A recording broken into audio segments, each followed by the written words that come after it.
Welcome to Town Hall, and thank you for attending a Gilbert public meeting. Here are a few things to know. The meeting will be held in the council chambers. Should additional seating be needed, you may watch from our lobby. If you would like to speak at today's meeting, you'll find both agendas and speaker cards at the front counter in the lobby. Our staff is here to assist you fill out the cards and find the corresponding agenda items. All speaker cards from the public must be submitted prior to the start of the meeting. The Town Council is committed to providing an environment where everyone's voice is heard during public meetings. In an effort to preserve order and decorum, here are a few rules and guidelines we ask everyone to follow during the meeting. You may bring signs and similar items into the council chambers, but these items may not be held above shoulder height or otherwise obstruct the view or block the path of members of the audience. Disruptions impact the flow of discussion, potentially intimidate others, and detract from the purposes of the meeting. Therefore, disruptive behavior, including, but not limited to, cheering, shouting, booing, or the use of profanity is prohibited. Applause is only permissible during the presentations and proclamations portion of the agenda. Threats directed toward any individual or group are prohibited. Speakers may not campaign or advocate for or against candidates for office or ballot issues or otherwise attempt to influence the outcomes of elections. A full list of meeting rules is displayed at the entrance of the council chambers. During the public hearing portion of the agenda and during communications from citizens, when your name is called, please come forward to the podium. Then state your name, your town of residence, and begin speaking. Remarks shall be limited to 3 minutes. Citizens who are at the meeting and wish to donate their time to a single speaker must fill out an individual card and then combine their speaker cards. In such an event, one person from the group shall be designated to present their remarks, which shall be limited to 6 minutes. If one speaker is speaking on behalf of others who are present, the mayor or vice mayor shall read into the record the names of those whose time is combined. No person other than the individual speaking shall enter into the discussion. Officials on the dais may not respond to any questions or comments during communications from citizens. However, the council may ask questions during public hearing items. All comments and questions shall be directed through the mayor or presiding officer. Thank you again for attending a Gilbert Town meeting and for your participation in local government.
Scout troop, and I'll let them introduce themselves, and then maybe from there.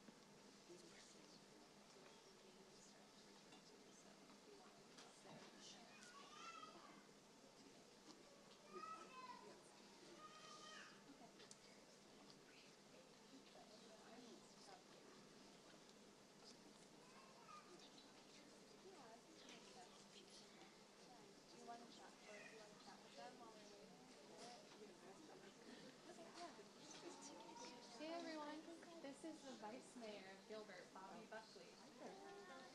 how are you guys? So are you having a lot of fun? Good, good. So what are a couple of projects you guys might be working on? Okay. We're working on project that explains how we are and what we do for Girl Scouts. Oh, that is very nice, very nice. And okay, and what are you working on?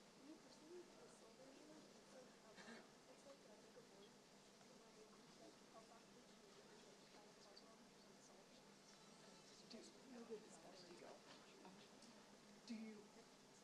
Do you want to let them hear what they're saying with the mic?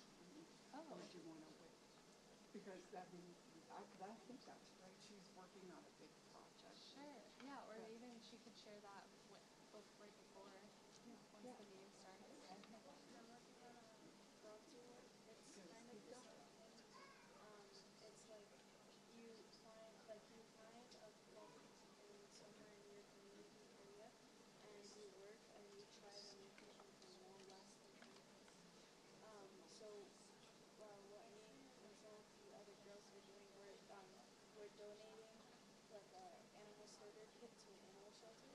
So for the people that are like adopting animals for the first time, we're putting starter kits, like for example for the dogs we put like a mini blanket or some toys and some treats, and then we'll put a flyer in there of the stuff that they'll need to know for having a dog. And then we're gonna donate it to the animal shelter. So Yeah, we have another one here. She's working on another award. I'm also working on the silver award with my partner, so we've both been the same project award, but we have different projects. My partner and I are going to donate sensory toolkits to schools and other organizations for special needs kids.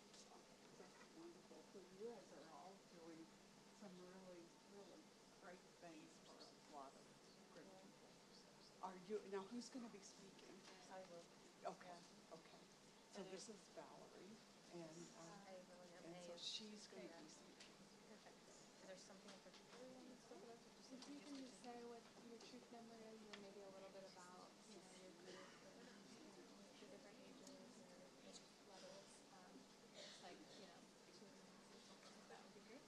And then, I don't know which one of you wants to be the one to just say, okay, let's, all say the pledge and, kind of let the girls lead that objective. Okay, so I'll give it to you, and so you'll, okay, I'll just say. Yeah, just give me the mic when you're finished. Okay, perfect. Yeah. That's great. Perfect. All right. I'll hear it. It's been a great group. Yeah, whenever he starts the meeting, I'll let him know. Oh, well, I'll have to go back up there. Okay. You want me to change? Sure.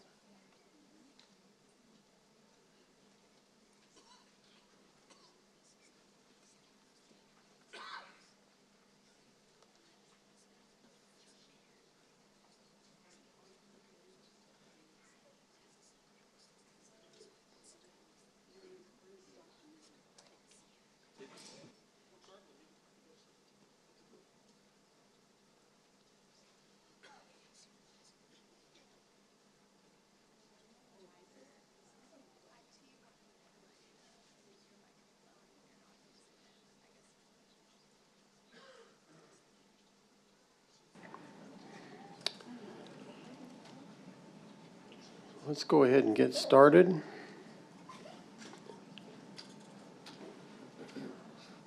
Call the regular meeting to order of the Gilbert Town Council, August 26, 2025.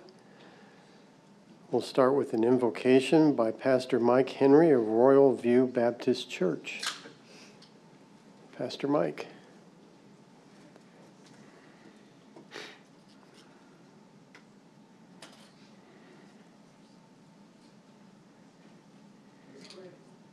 Father in heaven, thank you for how you've already blessed us with answered prayers many times in this place. Thank you for the peace that we have in this town. Thank you for blessing this town and our leadership. Thank you for the prosperity we have. Thank you for the freedom we have.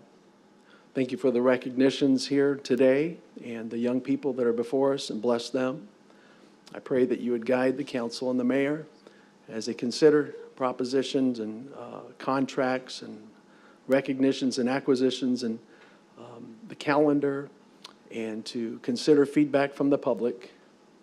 And may we be good stewards of this time and of the massive blessings you've given us both in our nation and in this town, and decide and make decisions in fear of you and in love for others. For it's in the name of Christ Jesus, my Savior, I pray. Amen. Thank you. Our Pledge of Allegiance this evening will be by Vice Mayor Buckley with the help of the Girl Scout troop. Was it 88 or 80? 80. Vice Mayor.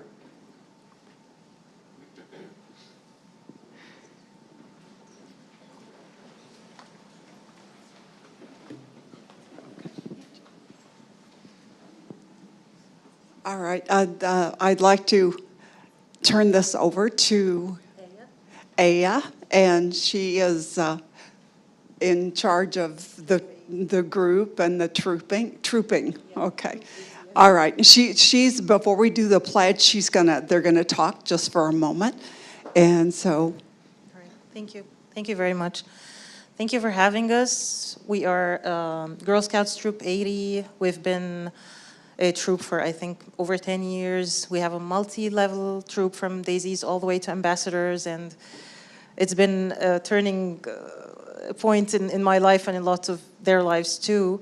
They're working on lots of projects to help the community, working on their bronze awards, their silver awards, helping people. So thank you for giving us this opportunity, and that's it. Thank you. Okay, thank you. All right, and girls, if you'd like to turn around and face the flag, and let's start the pledge.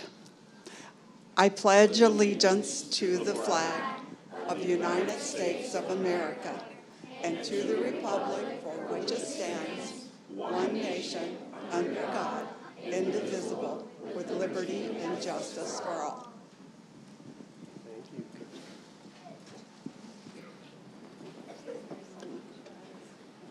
Thank you so much.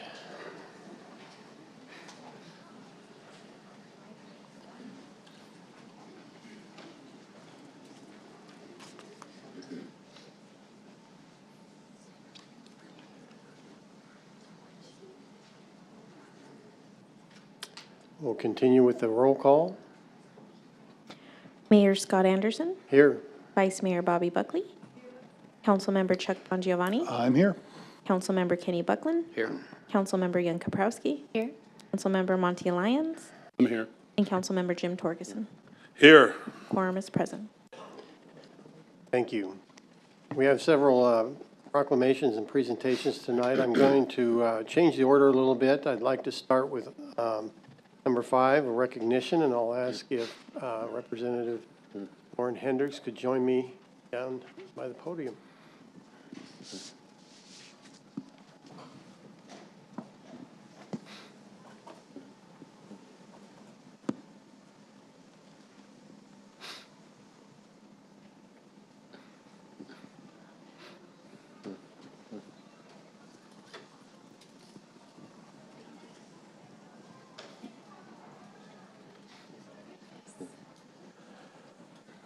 Thank you.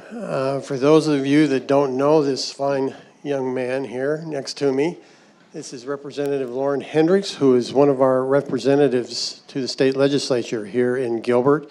He's representing Legislative District 14 for us and doing a fine job. But more importantly than that, I spent 2 or 3 years sitting next to this fine man on the council. And we had the opportunity to share some wonderful moments together. And I have to thank him for all the help that he was while he was on the council and things he was able to accomplish. So thank you very much, Lauren. But tonight, what we want to do is recognize Representative Hendricks for doing something very special for the town of Gilbert. We just had, during our study session, discussion about water and about securing water rights and being able to deliver potable water to you as customers in the town of Gilbert. As you may have been reading over the last few months, water is becoming a more scarce resource in Arizona as the Colorado River is running drier and drier every year.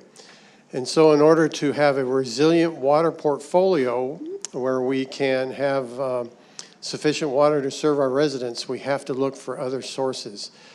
Representative Hendricks, over time, this past legislature process, that just ended just recently in the last few months, he was successful in securing $5 million for us here in the town of Gilbert to continue to find water through wells, through groundwater, so that our portfolio will remain secure. The water security to the town of Gilbert is extremely important because water security means more availability for economic development. And so we want to thank Representative Hendricks for what he did in securing that money so that we could go out and search for more sources and bring more water into our portfolio. And so we wanted to recognize him with a certificate tonight, which in part says, in recognition and sincere appreciation of your dedication and efforts in securing a state appropriation for the town of Gilbert's well projects. Thank you. Thanks. A politician can't go without speaking. Never hand a politician a microphone. In the last 4 years, we've procured more funding for Gilbert than for any other city in the state of Arizona. More than Peoria, more than Tempe, more than Phoenix, for that matter. And I frequently have my colleagues will ask me, how'd you pull this off? Because the people that represent Peoria, they'd like to do the same thing. And I'll tell you how we pull it off is both times I called Mayor Anderson. I have his cell phone from when I was on the council. He probably wishes that wasn't the case. But I call him and I say, hey, I'd like to have a meeting with you. We got some things coming up in the budget and I'd like to include Gilbert. And I still remember the last time I called him, he said, is tomorrow lunch soon enough? I mean, he's immediately available. He's ready to work. He's ready to do what it takes to help Gilbert.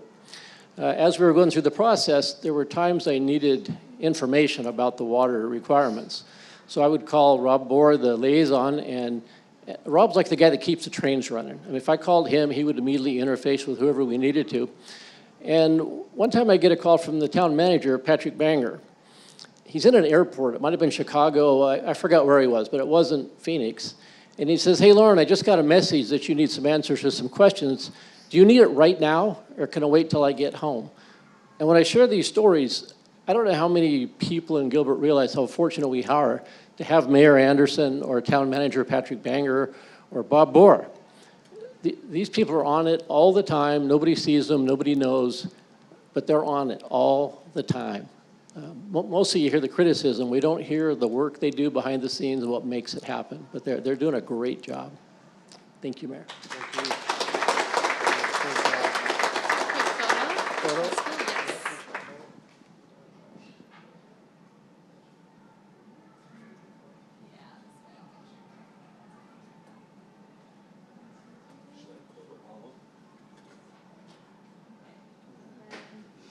Got one more gift for you.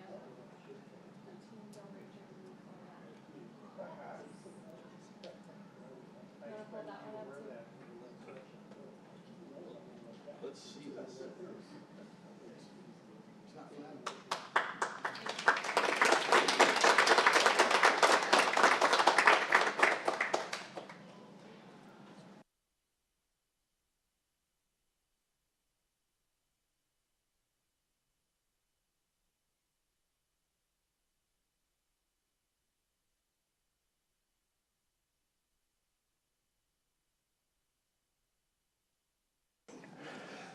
Thank you. We'll now go to proclamation declaring September as Ovarian Cancer Awareness Month, and I believe Vice Mayor Buckley is doing this presentation.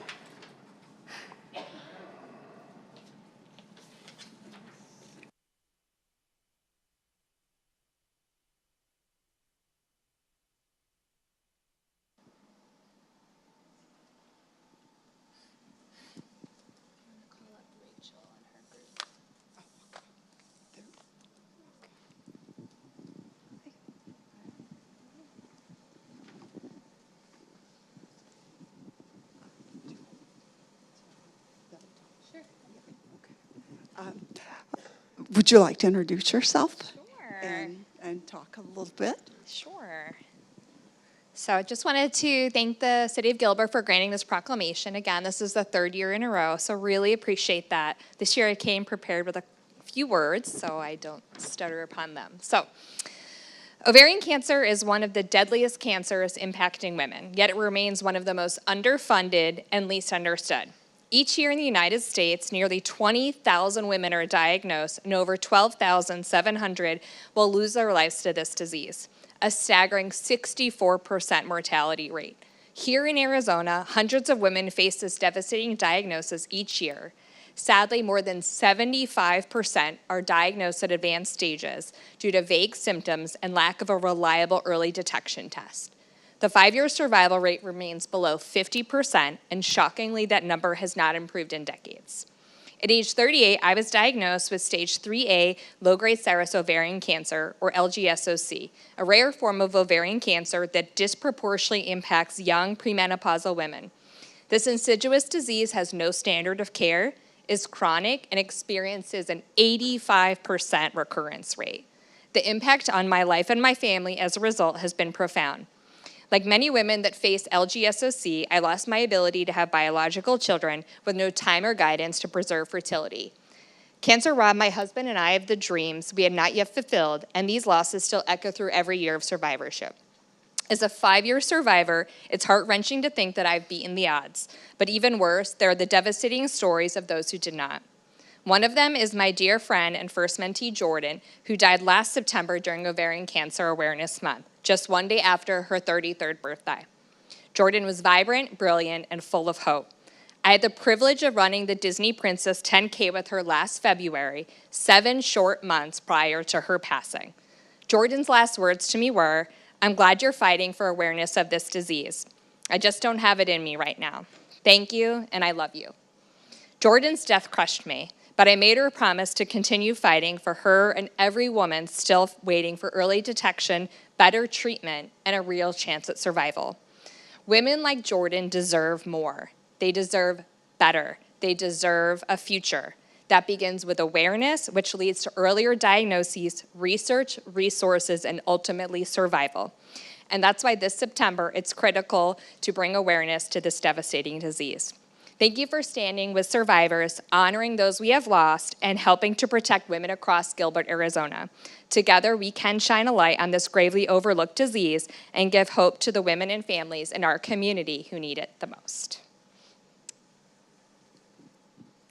Hello, my name is Andrea Falsetto, and I'm a resident here of Gilbert, and I am also an ovarian cancer survivor. I've been living with the disease for 15 years, since the birth of my first child.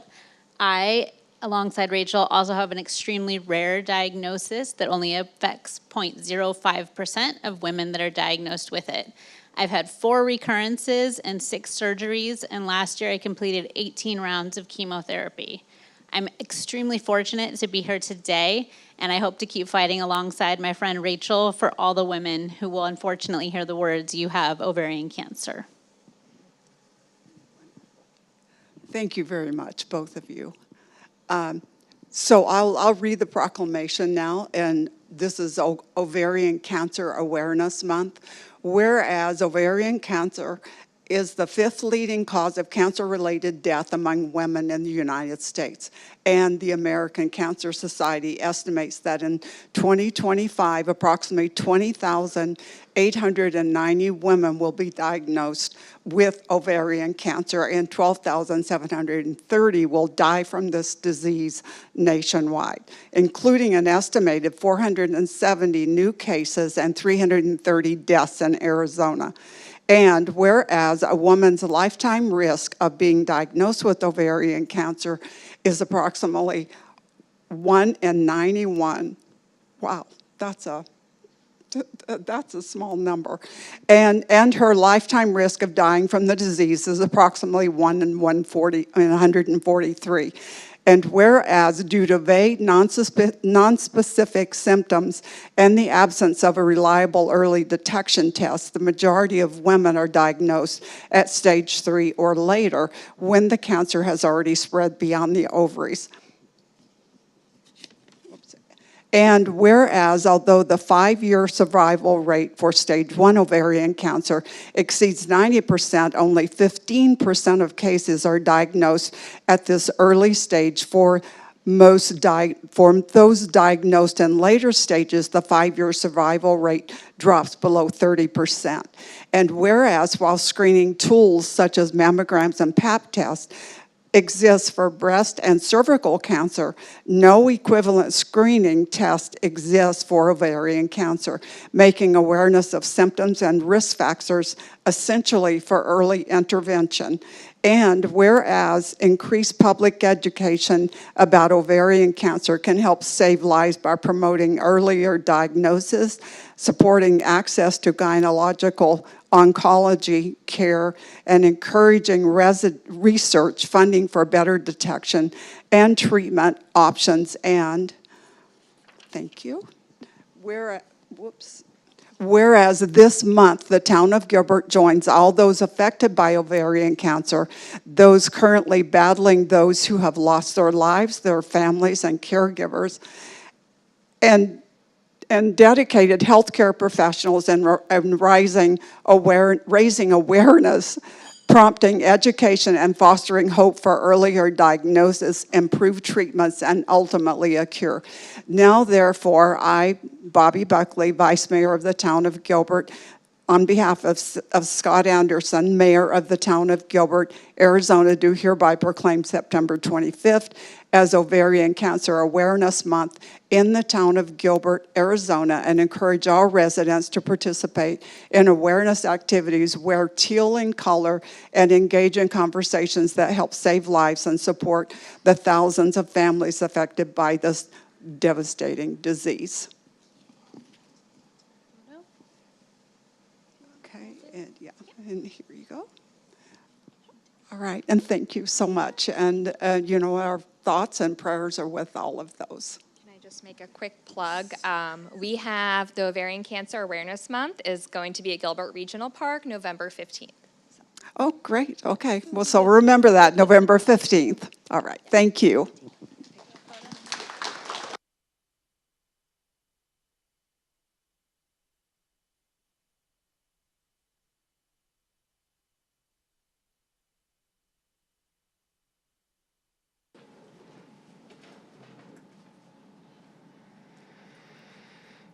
Next is a proclamation celebrating the achievements of the Phoenix Wushu Academy.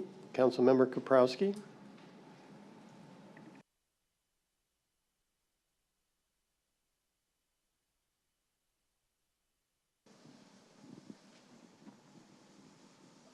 Please join me.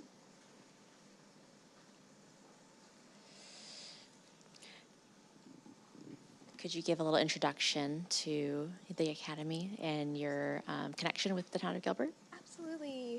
Hi everyone, my name is Jane. I'm a coach at the Phoenix Wushu Academy, and this is our team right here. We are so grateful for the support of the town of Gilbert, for always supporting us, always making us feeling seen and heard, and supporting the AAPI culture.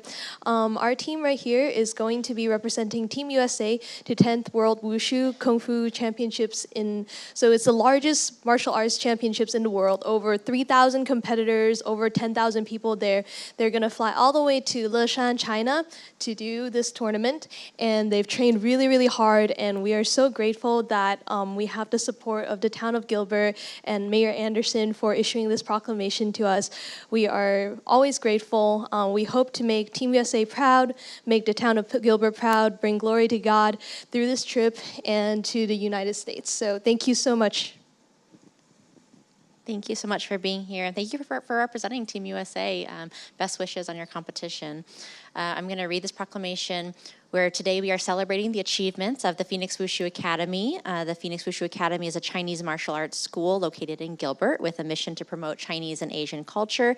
The Academy is known for training high-level athletes that represent the U.S. and international competitions all around the world.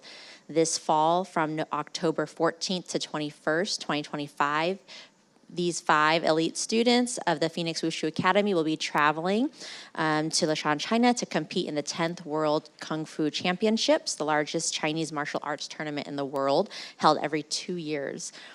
Whereas the World Kung Fu Championships bring together thousands of top martial artists from across the globe in fierce competition where only the very best prevail.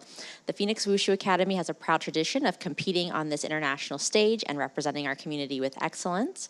And whereas the Academy continues to demonstrate dedication, discipline, and skill, fostering cultural exchange and earning recognition for both its students and the community it represents.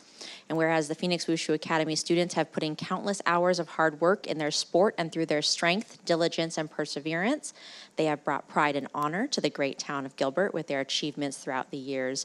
And whereas they hope to inspire the people around them with the passion and dedication they have for the sport of Wushu and aspire to become a bridge for American and Chinese culture.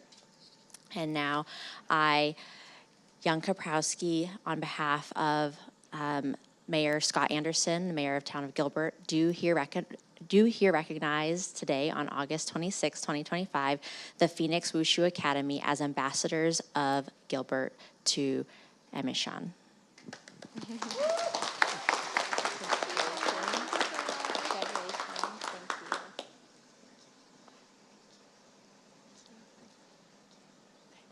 We'll take a photo. I can hold that. Yeah, that'd be great. Perfect.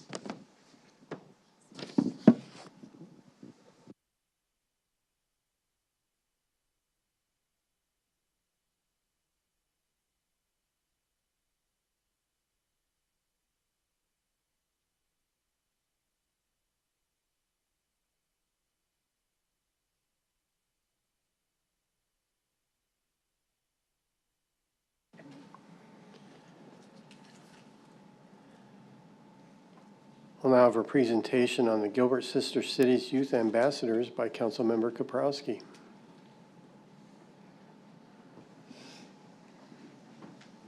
I'd like to invite our 2025 Gilbert Youth Ambassadors up to the stage. Town of Gilbert is sister cities with Leshan, China, and Antrim, Newton Abbey. They'll be at the podium here, and they'll give us a presentation of their experience over this past summer. If you could please each introduce yourself, the high school you represent, and the ambassador city that you partnered with. Hi, my name is Shondine Harrison, and I'm 17 years old. I go to Mesquite High School, and I'm currently a senior, and I went to Leshan, China over the summer. Hi, my name is Emma Anderson. I am also a senior. I go to Campo Verde High School, and I traveled with Shondine to Leshan, China this past summer.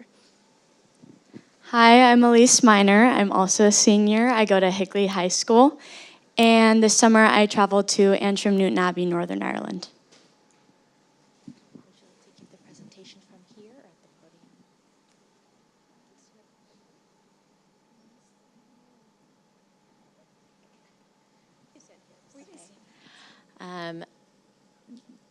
Today you have a presentation for the audience and for the council and mayor. So we'll hand it off to you to give your about 10, 15-minute presentation. Thank you. I guess I'll start.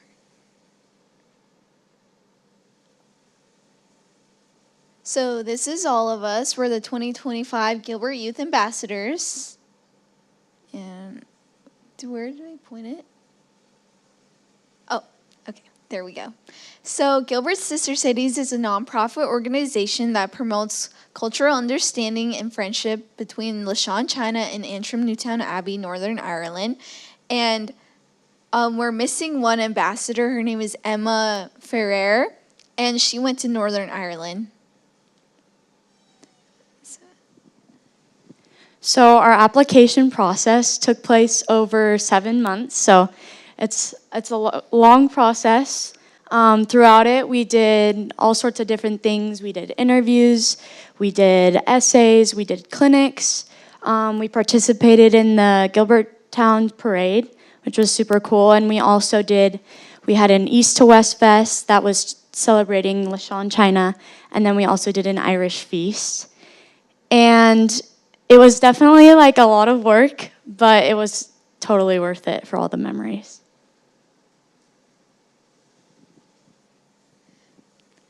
So me and Emma, we went to LaShawn, China for 14 days, and we went July 1st. So we arrived there, and our first day we got to go to Chien Wei No. 1 Middle School. And these are our friends that we made there. My host sister, her name is Iris, and Emma's host sister, her name is Tracy. So we got to experience a lot of the different culture there. And they wanted to celebrate 4th of July with us, which was really cool and really funny that they wanted to do that with us. And on the left over here, you can see that we're dressed in the traditional hanfu that they wanted to do with us. So this is me and Iris and a few of our pictures from our adventures. On the top, there's me in Baijiao Valley. And that is us with our classmates in school. On the left is Iris and Tracy, and we're at the Chengdu Panda Park. And then the pictures below are me and Iris and me and Tracy, and we got to explore the city of LaShawn together. And that was a really fun and awesome experience. And we really just got to be comfortable. The families welcomed us so warmly, and all the students as well. They really tried to speak English with us and tried to bond with us, and that really made us feel like comfortable and welcome. So here is me and my fellow ambassador from LaShawn, Tracy. I put a bunch of photos in there. We got to experience culture together. We went to a few museums, and then we tried lots of local cuisine. And then on the bottom in the middle, that's the hand food that Shondine mentioned. Over the whole 14 days, we were really just immersed in the culture of the Chinese people, and we really got to see the differences between kind of how we live here in the town of Gilbert and how they live on the other side of the world. It was really an enlightening experience as we celebrated customs and did traditions we were not comfortable with and not used to, but ended up just connecting so deeply with our families over there. We definitely want to visit again and just become more immersed in their culture. So I went to Antrim, Newton Abbey, Northern Ireland, and that was the coolest experience. Like, even picking out the pictures for this, I would just wanted to go back. And I was paired with the McCotter family, and my other fellow ambassador was Lewis. And we had so much fun. We went to a lot of beaches there. It was really green, which was crazy, not really seen here. But we went in, it was cold. It was my first time ever wearing a wetsuit when we went kayaking in caves. And so that was a super neat experience. And we also, while we were there, actually got to meet the Lord Mayor and tour the castle gardens, which was a super cool experience. So yeah. And then after that, Unfortunately, the LaShawn ambassadors were not able to get a visa to come here, but the Northern Ireland ambassadors were.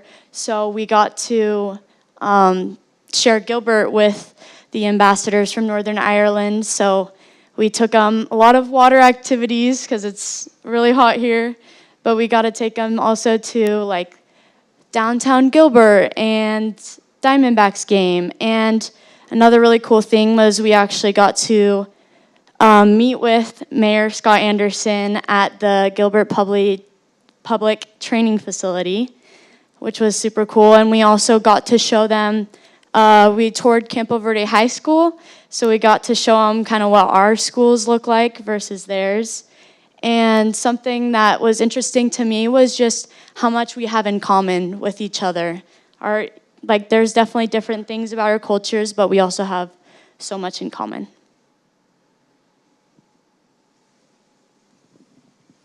So why Gilbert Sister Cities matters is it's an opportunity to create lifelong friendships.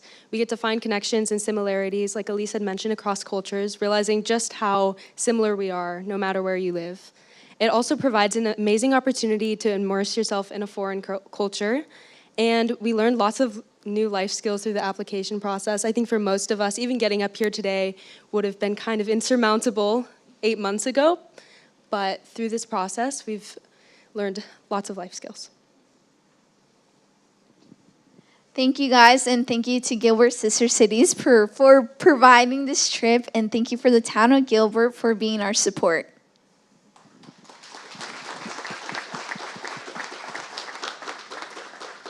Thank you, ladies, for being such amazing representatives of our community. It's been amazing to watch your journey over the past few months. For anyone interested in future application processes, that's going to open up here really soon, and there are actually informational nights coming up on September 9th and September 16th at the Gilbert Chamber of Commerce in the Heritage District to find out more information.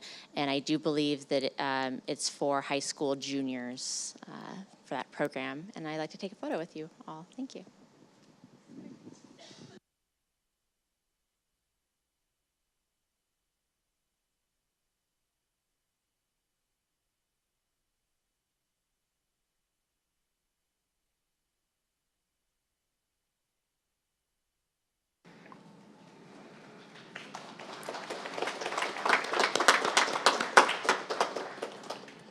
Thank you. Our last presentation will be of the Valley Benchmark Communities Fiscal Year 2023-2024 Trend Report by Genesis. Are you coming up to give us that? Yeah, there you are.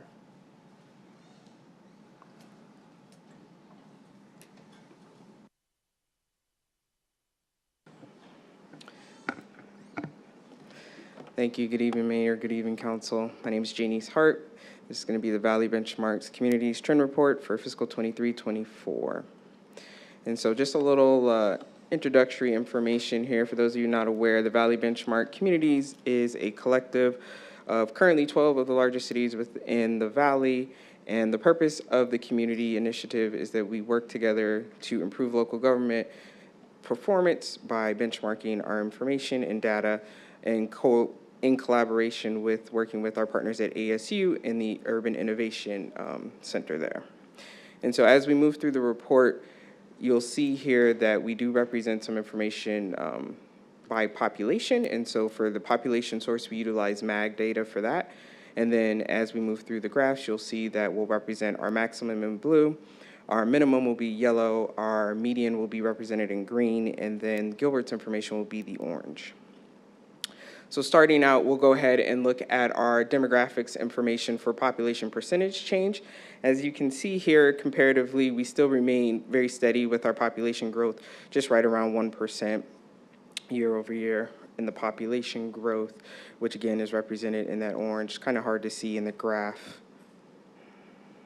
As we move on to the median household income, you can see here Gilbert's information represents a strong increase year over year with regard to our median household income, coming in around $121,351 per household. And then looking at our fire medical services, we look at calls per resident. And so one thing that you cannot see here is the minimum, simply because Gilbert's data actually is overlapping that minimum. And so that 0.7 represents not just the minimum, but also Gilbert's information. And then as we look at our physical item turnover with regards to the utilizations of our libraries, you can see here again, Gilbert continues to show strong increases with regards to our library use, and so we continue to actually maintain that maximum as represented here. And then moving on to our police services data, we look at our property crime rate per 1,000 residents. And so again, we continue to maintain close to the minimum with regards to our property crime per 1,000 residents. We did see a slight increase between the two fiscal years of fiscal 23 and fiscal 24, but again, still maintaining very low, near the minimum. As we look at our parks and rec data, we look at miles of trail per 1,000 residents. Again, we maintain a consistency here with regards to our miles of trails that have been developed. And so we're right above the median there shown, which is that 0.18. We're coming at 0.24 with regards to Gilbert's miles of trail per 1,000 residents.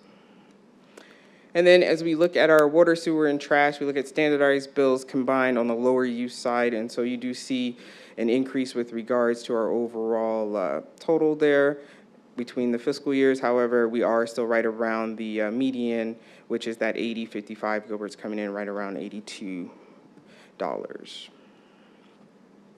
And then next we look at our trash diversion. So we're looking at our recycling services with regards to that diversion. And so we maintain around 17% with regards to our recycling efforts. So again, showing consistency.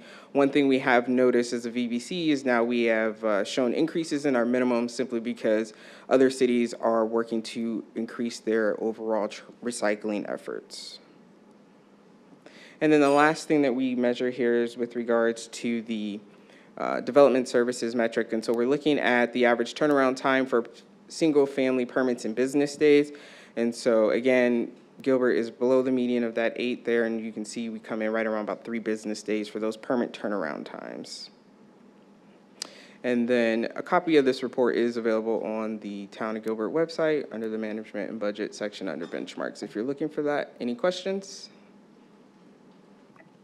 Any questions from anyone? No? Thank you for the presentation. Thank you.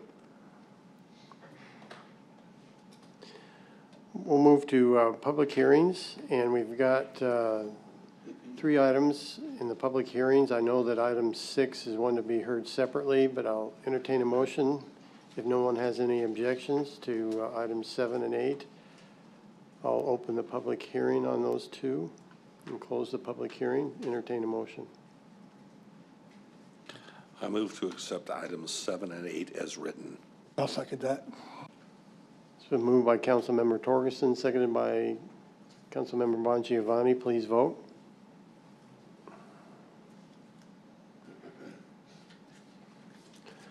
Motion carries unanimously. We'll go back to item 6. General Plan GP 2501, Zoning Z 2502, Willowbrook. We'll ask for a staff presentation to be.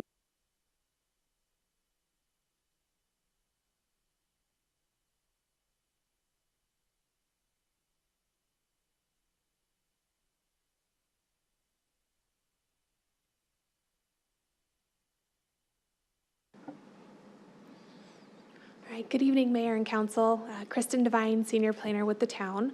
The project I have for you tonight is going to be for a general plan amendment and a rezoning for a potential community called Willowbrook. The site is located on Riggs Road and 156th Street. This is just east of Val Vista. And the request before you tonight is a minor general plan amendment from 0 to 1 dwelling units per acre to 2 to 3.5 dwelling units per acre. A rezoning from single family 43 to single family 6 with a request for a planned area development, including setback and lot coverage deviation requests. Right, and seen here is an exhibit highlighting the different zoning within the area. The project site is outlined in red here with the requested zoning of SF6.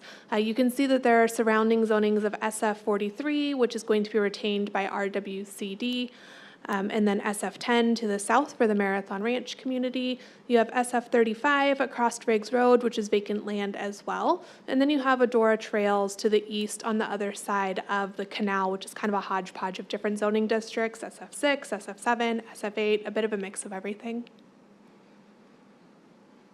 Right, and seen here is the development plan for the community. It consists of 91 lots on approximately 26.4 acres. The minimum lot size for these lots will be 6,600 square feet. The community is proposing about 18% of open space for a density of 3.45 dwelling units per acre. I would also like to highlight that the lots you see with the red dots on the bottom, they are restricted to single-story only development. Right, and this is just a closer snapshot of what those proposed lot sizes are. They range in size from 6,720 square feet to 7,575 square feet. 53 of the proposed 91 lots do exceed 7,000 square feet. All right, and this slide is going to touch on the deviation requests that they're proposing. Outlined in green are items that they are currently exceeding requirements in, including the lot area going from 6,000 square feet to 6,600 square feet, the minimum lot depth going from 100 feet to 120 feet, and the initiation of the single-story restriction on lots 76 to 91. They are also proposing 18% of open space, where 10% is required in a normal SF6 zoning district. In addition to that, they are requesting some reductions in some of their requirements that a traditional SF6 zoning district would see. So they are requesting, for side setbacks, instead of 5 feet and 10 feet, they're requesting 5 feet on both sides. And for lot coverage, they are requesting an increase of 5% for both one-story and single-story, going from 45 to 50% and 40 to 45%.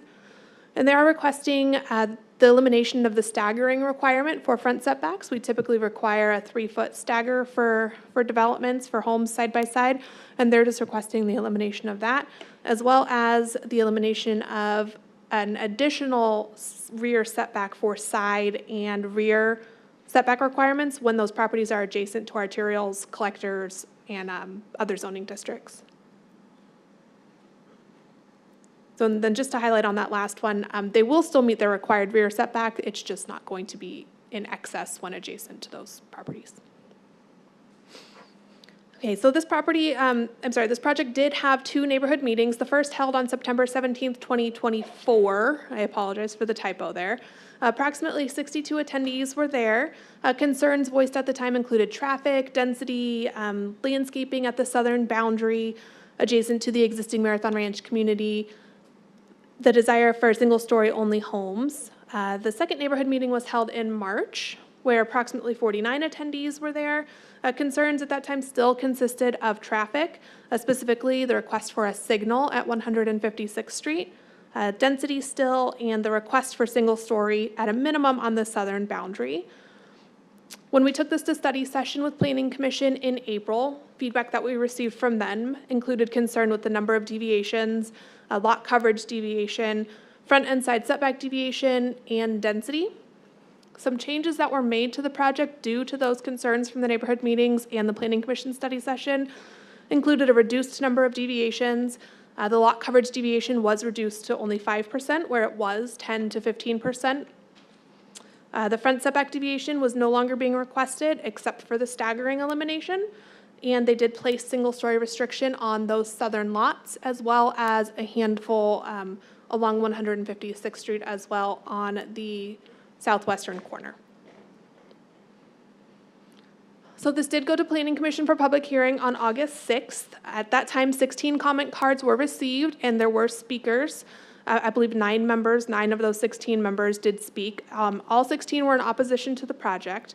Their concerns again included traffic, especially accessing Riggs Road from 156th Street, the desire for a traffic signal at that location, density, and the deviation requests. Planning Commission did recommend approval of the project 6-0. All right, and with the increased request for the traffic signal, we did want to touch on the traffic signal warrants. So to establish a traffic signal, the town is required to follow federal and state requirements to construct one. To be eligible, you must meet at least one of the 9 signal warrants. That includes traffic volume, pedestrian school crossings, traffic signal systems, crash history, and railroad crossings. And just to summarize, with the existing condition without this proposed project, those warrants are not met.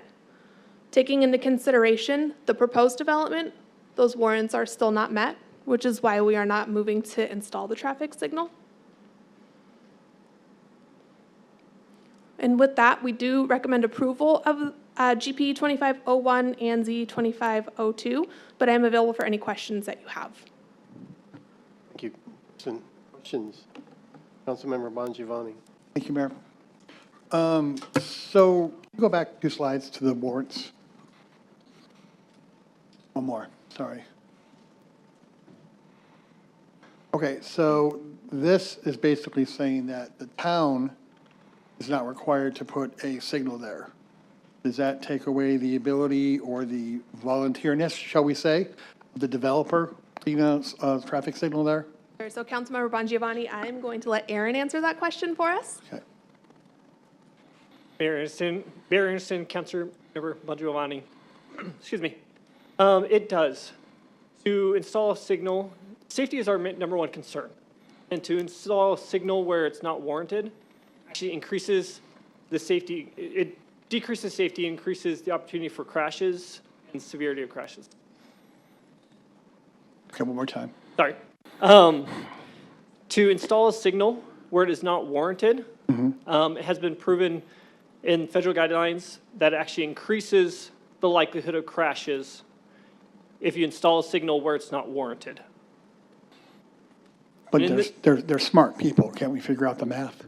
Yeah, in this case, we actually did the highway, actually, I'll pull my notes of what manual it is.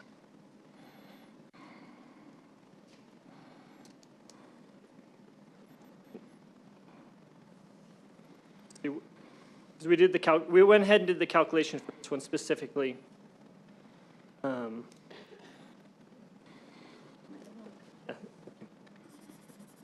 Yes, the highway safety manual, the predictive analysis showed that we see about twice as many crashes if we signalize this specific intersection. When we did the analysis as the two-way stop condition and as a signalized intersection. Okay, thank you. Councilmember Torgerson. Since people are having difficulty making a left from 156 to Riggs, is this more of a speed issue than a congestion issue? And how many vehicles are traveling along Riggs during peak hours? Mayor Anderson, Councilmember Torgerson. We went ahead and actually observed the delay time to make those left turns during the peak hours. We observed from 7 a.m. to 8 a.m. and also from, I believe, 4 p.m. to 5 p.m. We found that it was on average 45 seconds delay to make that left turn in the a.m. and 19 seconds in the p.m. And most of that we saw from 2 to 3 minutes in the 7 to 7:05. If you exclude those 2 to 3 minutes for the 3 vehicles there, on average it was 21 seconds of delay in the AM peak to make that left turn movement. Do we know how many vehicles are traveling along Riggs? I have that, do not have it right in front of me. I can get that for you. Councilmember Bongiovanni. Thank you, Mayor. I don't have a degree in traffic studies, but I went there 3 times last week at different times myself. The last time I went was Sunday at 11 a.m. I figured everyone would be in church. It should be fine, should be good. I consider myself an aggressive driver in recovery.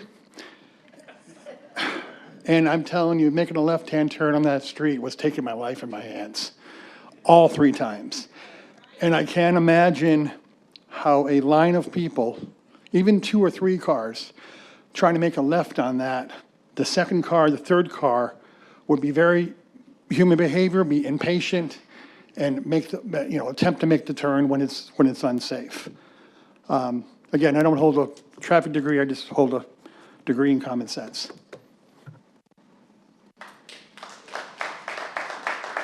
Councilmember Lyons? One of the questions I had was, when were the studies done? How old are they?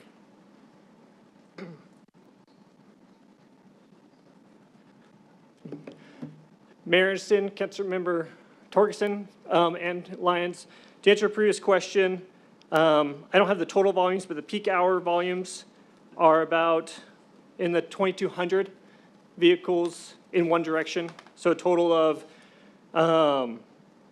because you do have more vehicles go in one direction versus the other, a total of about 3,000 vehicles in the peak hours, each direction. Councilmember Lyons, the study was done off the traffic volumes. CivTech did their volumes in January, and then we conducted our own independent, we got counts on August 14th, and conducted this past week. We did our own independent signal warrant analysis. To echo Councilman Bongiovanni's statement, I went down there 3 different times a day, morning, midday, evening. Only time I could make a decent left turn out of there was midday. Both in the morning and in the evening, I gave up and just went right. So Could you do me a favor and please refrain from the clapping? Thank you. The other thing that I noted was that the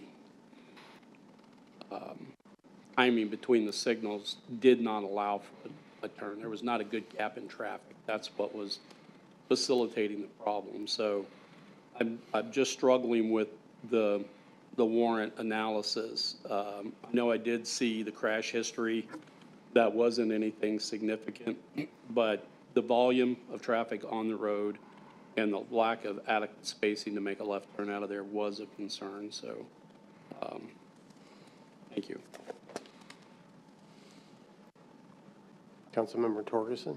So you're seeing about 3,000 cars per hour in a peak hour?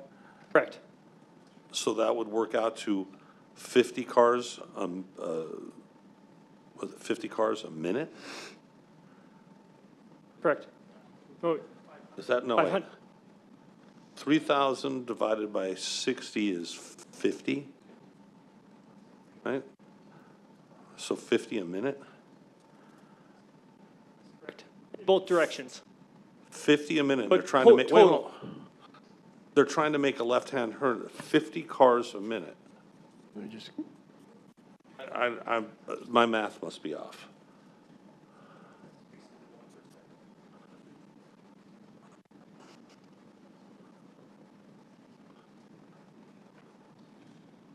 There's 3,600 seconds in an hour. I think that's the total volume at the intersection, not making necessarily the turns. Yeah.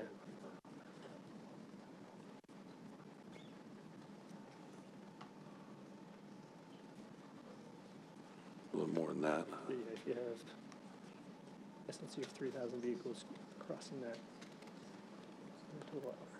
But what you observed was 45 seconds to be able to. Yeah.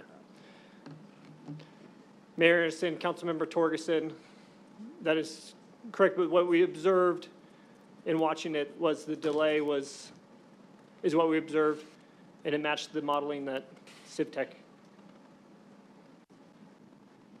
You know, that somehow seems that doesn't sound safe. Does it? I mean, that fast, and you're trying to get out. There's going to be gluts of cars, and occasionally you get no cars. I get it. Over to P, that doesn't seem 50 cars a minute. It doesn't. I don't understand how somebody's going to make a safe left or even right turn with that much traffic. So the warrant for it is, should we be re-examining what the standard is or trying to reinterpret this somehow? Because it does seem, and we're not even taking into account how fast they're driving. Mayor Anderson, Councilmember Ferguson, if we chose to put a signal in here, it would cause undue precedence, safety concerns.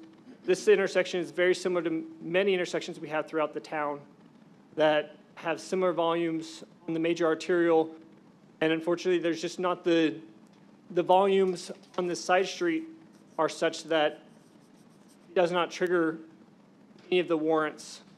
We have several other intersections that are like this throughout the town. But let's say at Allen and Pecos, what's the traffic there? You know? Mayor Anderson, Councilman Torgerson, we'd have to get counsel on that one. I'm not sure off the top of my head but we could get that information if you'd like. It just, Pecos just doesn't seem all that busy in the morning, but it has a light at Allen and Pecos. That's why I'm asking. I'm just trying to imagine 50 cars a minute and trying to rationalize. We have people here saying they don't feel safe leaving. I don't want to hear arguments over the size of the house, whatever. The safety is the discussion here. It just doesn't seem to add up to me. And I don't care who pays for it. I'm not saying that. How does this not make the warrant necessary? I don't understand. Mayor and Councilman Torgerson, again, safety is a major concern for us. I think there's a balance, and traffic is very complex, and every situation is different as we move through that. In the reviews that we do to basically state whether a signal is necessary or not, we utilize the warrants that are required through the standards of operations. One thing that I will state is it may seem a little bit counterintuitive, but data is also showing by adding a traffic signal, we may increase the number of crashes in that intersection or in that location by double from what it is right now. So that is also a piece of the puzzle that does occur when a signal is placed in the wrong place. It is very difficult to necessarily 100% predict where we're at and what will happen with that, but based off of the modeling is showing at this point in time that there is no warrant. Now, we certainly can look at the signal timing, because if there is a bigger gap or an ability for that left turn to basically have a gap in that traffic, we can continue to look at that from that location as well. So those are things that we do have an opportunity to do, but as it states right now, based off of the standards that we use throughout the community, this intersection is not needing a warrant today. It does not meet the warrants for that signal today, nor with this new development. Again, we continue to monitor that on a regular basis as traffic increases and as conditions change. We look at it and we go through that from this perspective. One item that we do have is that we do have the SDFs that do pay for our signals that work on a major arterial versus a collector roadway. So those are some opportunities that we do have for funding in the future when and if any of those warrants do show that they're necessary. As new developments happen in the area as well, we look at it again and again and again. And so this isn't a one-time shot for us to look at this. This is a continual look at it. And based off of what we're seeing right now, this intersection is not much different than other intersections in town. In fact, the 21 seconds that is taking to take that left-hand turn in those peak hours is really kind of minimal compared to some other locations that we have. So we are addressing them as they come through. And in this case, we don't have a justification based off of warrants to basically put a signal in at this location. Do we know the speed of rigs? 65 like Higley Road, or 45?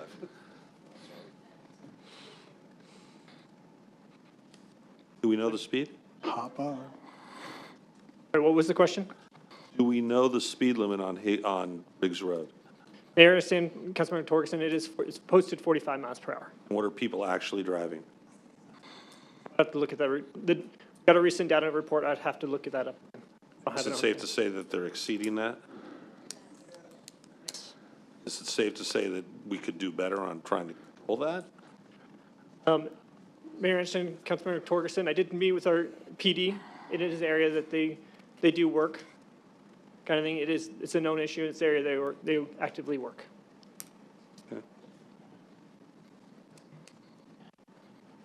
Okay, I'd like to continue discussion about the rest of the item and not focus on just this traffic issue right now. Vice Mayor Buckley, do you have something? I do. And this will be quick because I haven't had a chance to talk yet. But I did want to bring up that I'm a real estate broker. I had a home listed in Marathon Ranch, and I was in and out of 156th Street and Riggs numerous times a week for probably 6 months. And I almost got in an accident myself. And I'm speaking being there and not just maybe it might happen, maybe it might not happen. But the traffic there, and I can probably answer Councilmember Torgerson's question a little bit. I mean, it's just my opinion. But the traffic there is probably easily travel 60 miles an hour in a 45 zone. And that was my issue. I was trying to get out of the subdivision, and, you know, I looked one way and I looked the other way, but a car was speeding so fast that when I started to pull out, you know, he was way down the street when I saw him. And so that's all I'm going to say about that. But I just want you to know that from my own experience of being in and out of there numerous times a week for probably 5 months. And I don't know. I have some other questions that I do want to ask. On your write-up on staff's remarks to us, there is a section in there that really bothers me, the wording. And it's in, and I wrote the page down, but now I don't see what page that is. You'll probably recognize that. But it states, you know, that there's single family 6, I believe, and then it says, but you have a, and this is the word that bothers me, a target density of 3.45 dwelling units per acre. What exactly, I don't like that word target. Does that mean your target might change? Will that target maybe be more than that or less? Or I think my personal opinion is that, well, just my opinion is I think the word target density, that word target needs to be either changed or removed because the density is going to be what it's going to be. Mayor Anderson, Councilmember Buckley. So the process is that a rezoning comes through and then afterwards a plat comes through. During the rezoning, they're kind of still working on the final configurations of all of those lots, which is where the word target comes in. Within the Santan character area, you cannot exceed 3.5 dwelling units per acre, which is stipulated in their zoning ordinance that's being considered this evening. Their pre-plat is also under review and scheduled to go towards getting commission for hearing if this rezoning does get approved. And the density is 3.45. The word target it's just in the staff report. It's not part of the zoning ordinance requirements. It was probably a poor word choice on my part.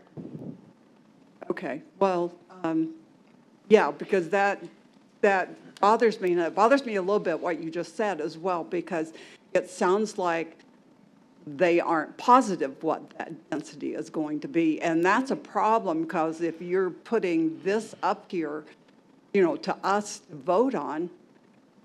Yeah, Mayor Anderson, but yet Councilmember. it's not completely settled. No, they are. It's 3.5. It's 91 lots over 26.38 acres, and it is 3.5 dwelling units per acre. That is the density being proposed. Okay, but yet it still says target density. Can you remove that word? Can that word From the be staff report, removed? no, I unfortunately I can't because it's been published and it's just the staff report. It's not the zoning ordinance. Within the zoning ordinance, it's 0.45. Well, to me, and I'm just saying this is just to me, that leaves that kind of open, and I don't like things that are left open that, based on that word, something could come back, but that's just me. So the other thing I have is ingress egress. And if you've got 91 new homes and probably 200, I would say not a complete 200, but if you take 2 cars, 2 vehicles per home, that's just under 200 vehicles that are going to be traveling in and out of 156th Street, in addition to all of the homes that are in Marathon Ranch. So has anyone looked at that? Have they done, obviously you've done traffic studies, but has anyone studied that probably 200 additional vehicles will be traveling up and down 156th Street? And I believe, and I see Brennan sitting there, that maybe there is more than one. More than one. Ingress, egress, and that you can get in and out of that? Yeah, so Mayor Anderson, Councilmember Buckley, that data, Aaron, please correct me if I'm wrong, is included in the traffic study that was reviewed as part of the project and the signal warrant analysis. So we do take into consideration these 91 new lots, how many cars are associated with them, and whether that applies towards going back to the signal warrant conversation. So that is taken into consideration during this review. As you can see on the development plan on the screen here, there is one ingress egress on 156th Street. That's where you turn right and you head up to Riggs Road. There's also a secondary access point, which is their primary access point from Riggs Road. It is a right in, right out only, but there is 2 points of access. Okay, yeah, I recalled that. Most people, which ingress egress do you think is going to be used the most? Depends on which direction you're headed. Well, no, but if you look at it this way, you know, the freeways are all left. Most people are going to need to go, they're going to turn left, probably go down Val Vista to the 60, or if they get to the 10, they're going to go that direction as well. That's just my thoughts. But yet there's an exit off on Riggs, and they can only go right. So they can, I mean, if they're going to Queen Creek or Santan Valley or somewhere, that's great. But it's another almost a mile down to the next turn where they can turn left to go to some of the other freeways. That's just my thought. I'm just asking questions. So the other, let's see.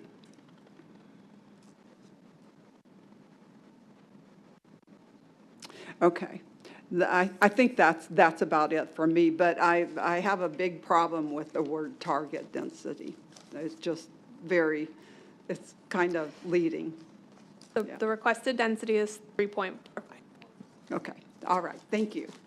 Thank you. Are we very much. ready to have the applicant come up? Everybody okay? Have the applicant present?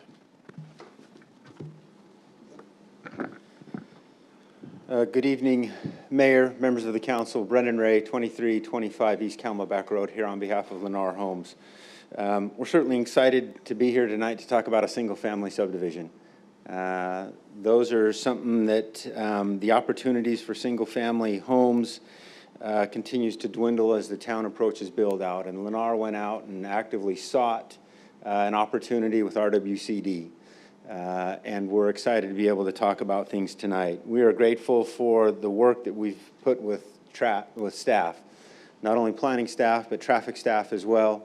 And we're grateful for the staff's recommendation for approval. We're grateful for the Planning Commission's unanimous recommendation for approval. We had a lengthy discussion similar to the lines of which we're likely going to have tonight. And so I will be very brief because I anticipate that there are a number of residents, and we're going to spend a little bit more time talking about traffic, would be my guess. Obviously, the site you're very familiar with, but what I want to talk about is how we got here. How we got here to this development plan that's before you. And Kristen had this in her slide in terms of neighborhood meetings, but what I want to do is dive a little bit deeper in that if you look back in September of 24, the neighborhood meeting that we had, which was prior to filing an application, we had a different plan.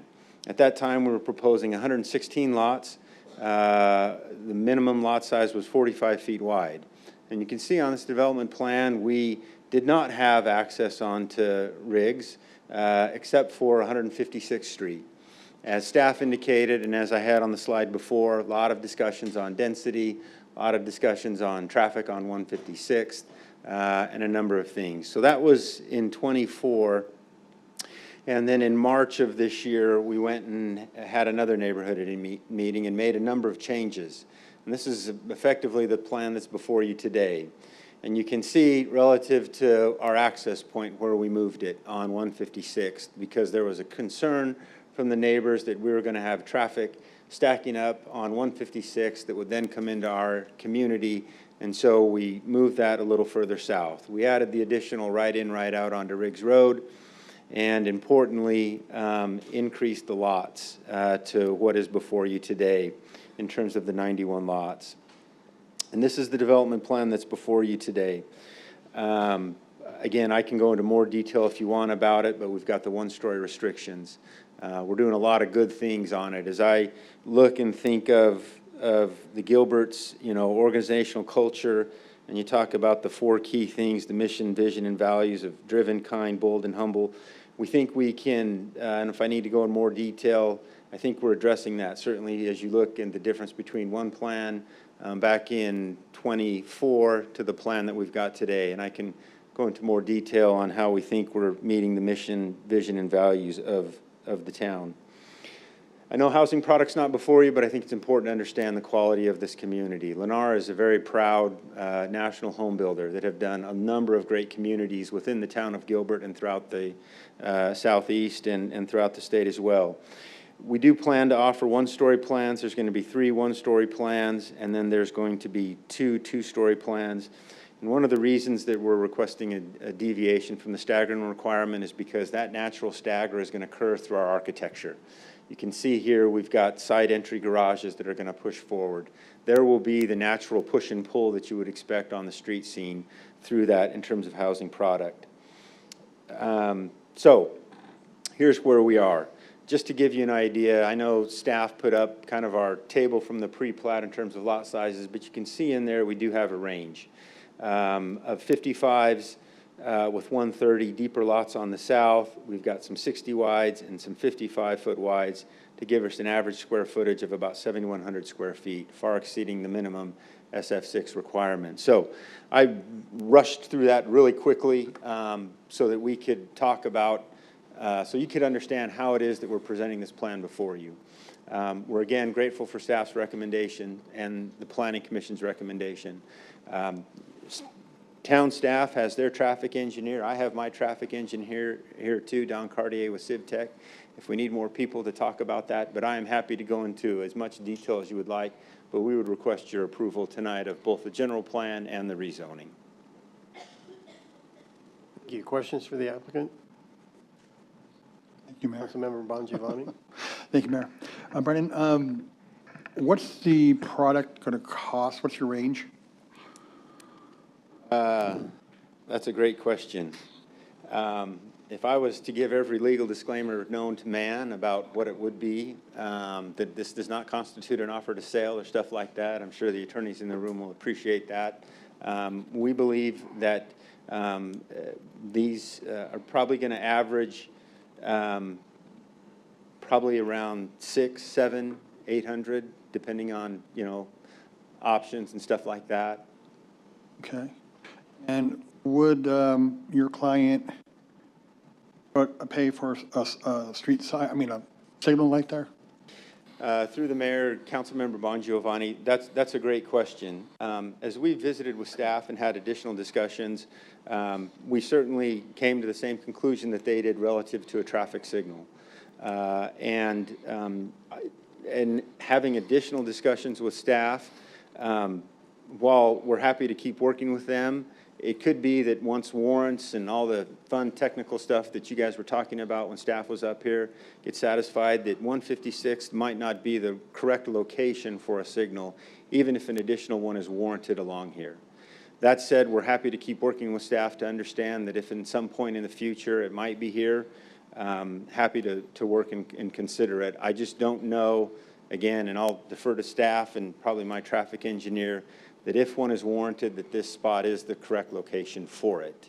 Okay, is warranted, this might be for staff, or maybe you can answer this. Does warranted mean if it's warranted, we pay for it? Is it a pay problem here?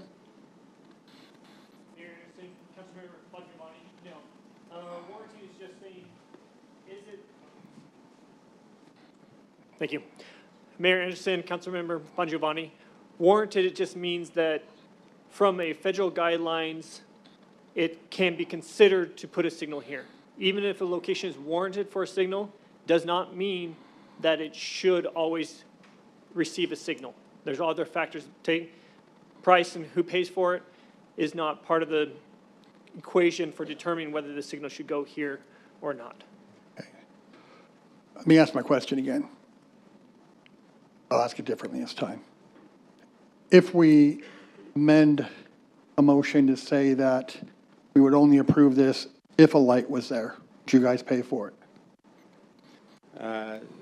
Through the mayor, Councilmember Bongiovanni, if you'll permit me 1 minute to have a discussion with my client.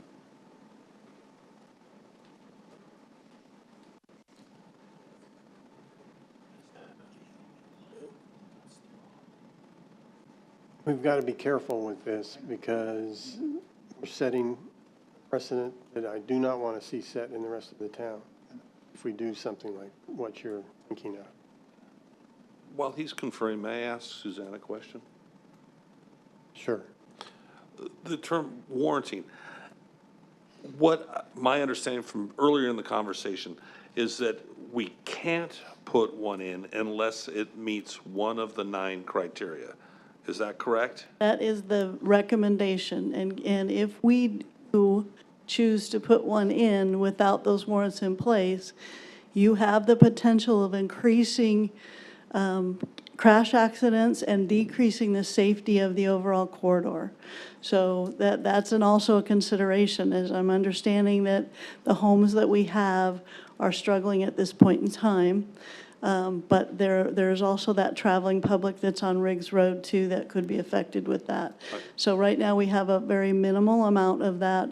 We do not show in any of the analysis that we're doing that is showing it's a warrant right now for us to place that in play right now.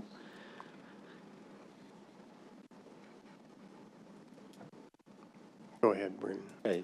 Through the mayor, Councilmember Bongiovanni, as is typical with a lot of developments, whenever a signal is warranted, a lot of times we are required to pay our proportionate share of that. That is typical of all developments when signals are warranted, and that criteria has been satisfied. So if there's a way in which warrants are satisfied, we will pay our proportionate share in connection with this development.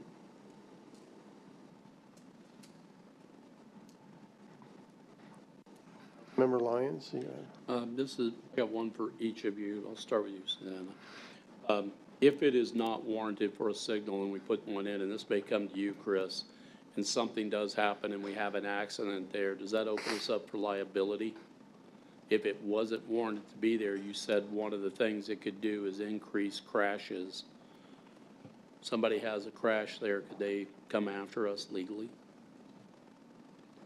Councilmember Lyons, your question is if the warrant's not there and we install the signal? Mm-hmm.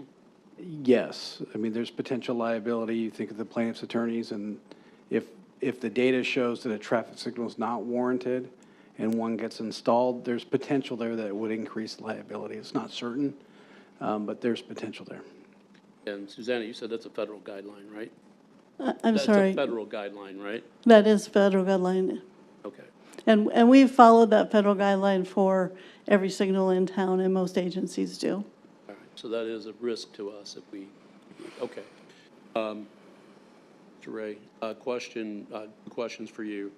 One, you guys are putting in your proposal a dedicated right turn lane in, correct? And at the edge of the development where 156 is, are you guys going to put any infrastructure in there in case in the future a light is warranted so that we don't have to rework that whole area? Through the mayor, Councilmember Lyons, thank you. In terms of the intersection improvements, we are providing a right turn lane. That is not something that was required of us. It's a little different than the traffic signal discussion. Us providing additional right-of-way for someone to make a right turn lane. That allows people to be able to do that without being stuck in one lane today. And one of the things, if I may for a moment, one of the challenges associated with 156 deals that half of the road is within the town of Gilbert. The other half, the western half, lies within Maricopa County. And so that's another thing that as we look at it in development, only half the road's in Gilbert. And so we do face some physical constraints with what the town can do relative to the county parcels next to us. Because of that limitation that we have chosen to put right turn lane in, exiting out for people to be able to make the right turn lane.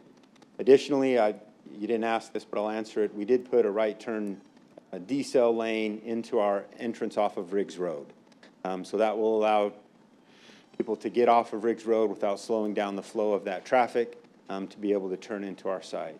With respect to your second question, if a signal is warranted, would we be willing to put the underground, what I call guts of a signal? Yes, that is something that we would be willing to do. Again, I'm not certain, as we've discussed things, that this might be the correct location. That is something that we will continue to work with staff on. Okay, and the final thing, just for clarity, because you showed the different designs, that's going, if you're requesting a deviation as far as the staggering, those designs of the houses and the way they're placed, especially with the garages that are at 90 degrees, will create that break down through there that will have a nice aesthetic so it doesn't look like just a section of row houses, correct? Yeah, through the mayor, Councilmember Lyons, that is correct. All right, thank you.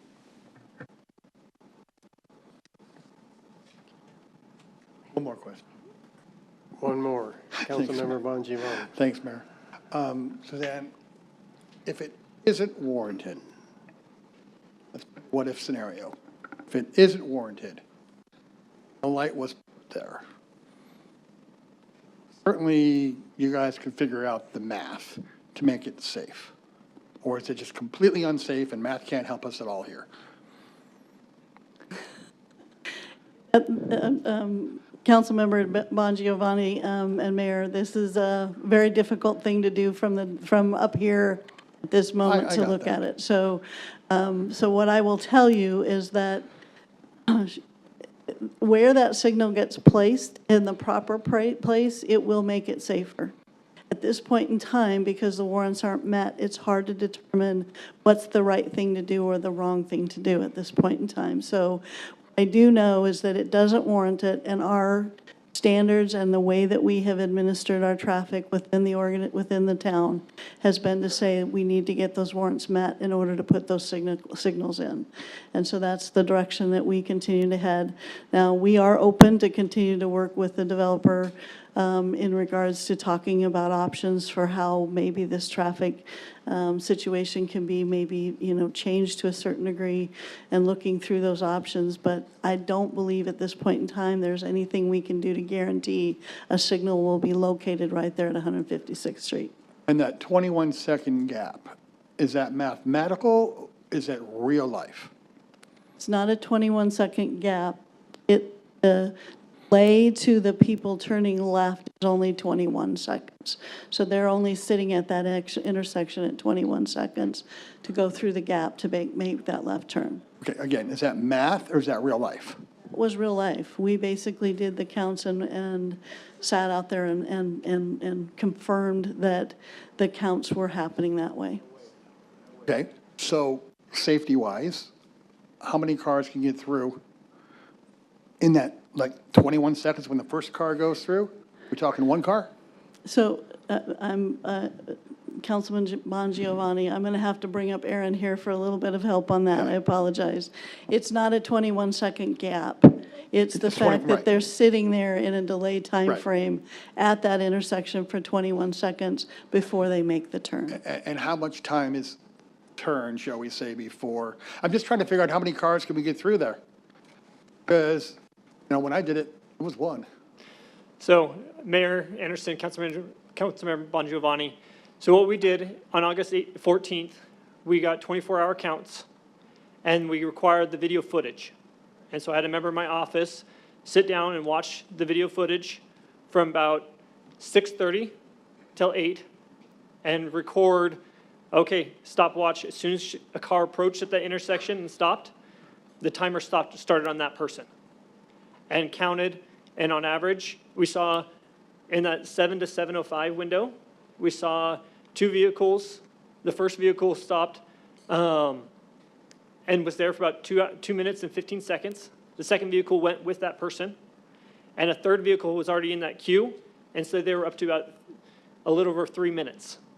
Other vehicles we saw as low as 4 seconds.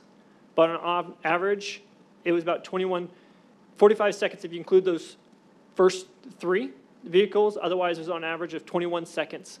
Somewhere up at, we saw numbers of 45 seconds, 33 seconds. We have it all in a spreadsheet for those peak hour volumes because we assumed, instead of having them spend all day watching the camera footage, we assumed that AM hour, peak hour of your heavier volume of rigs and also your PM volume and the heaviest volume of rigs would kind of give us of actual volumes of what we're seeing of the situation. Okay, thank you. Do we have any non-traffic, non-signal questions? Mayor, I have a suggestion to maybe button up the traffic discussion. It seems like this project has uncovered an existing condition that will be exacerbated by the addition of this project. But to move forward with the information that was provided, I would suggest that we direct staff, separate from our vote tonight, to continue to look at this situation and come back with alternative options since a signal is not warranted, other alternative options like an indirect left turn or alternative access points and what the challenges there may be, in addition to any signal timing progression changes that can be made. That's my suggestion for that particular topic. And then I don't have any other questions regarding the development piece. Thank you. Thank you. Any other questions? I like that idea. Thank you. Thank you. We do have a number of cards. I only have one that's requested to speak. I'll read those for the record that do not wish to speak but are opposed to the project. Rajbala Makar, Cheryl Pollitt is opposed. Heidi Kim, opposed. Tammy Revere, opposed. Beatrice Buther, opposed. Joseph Buther, opposed. Stefano Lombardo. Pamela Lacourte. Pasquale Lacourte.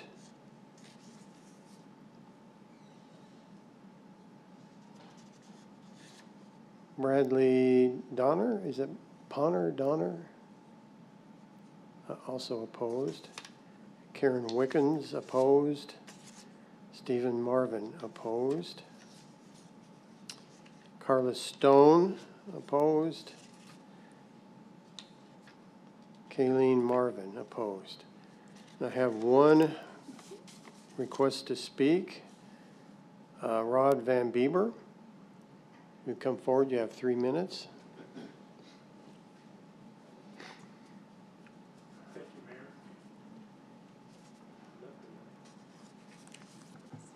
Thank you. Thank you, Mayor and town council members. I want to start by saying thank you for coming out and actually physically visiting our situation out on Riggs Road. I don't want to beat a dead horse, but I want to point out that Riggs is really different than a lot of thoroughfares that we have, such as Pecos and Williamsfield and Ray and everything else, in that it is the southernmost boundary of the valley in Gilbert. And if you look at Riggs Road, we may as well change the name to Riggs Highway, because there is very, very few businesses along Riggs in Gilbert. You have a couple schools, couple gas stations, you know, fire department and things like that. But people use Riggs as a thoroughfare to get to Chandler, namely the Intel facility that's being built and rapidly expanding. And if you get on the navigation map, it'll tell you, if you want to go to Sky Harbor, for example, one of the ways it'll tell you is to go down Riggs to I-10, all the way through Chandler down there. So Riggs through Gilbert is really a thoroughfare. It's not really a regular road. It's 3 lanes wide on each side, and there is a ton of traffic, and the people fly. I liked the request that I heard earlier about the Gilbert Police Department. We see their motor officers out on the corner of 156 quite often, and they stay busy.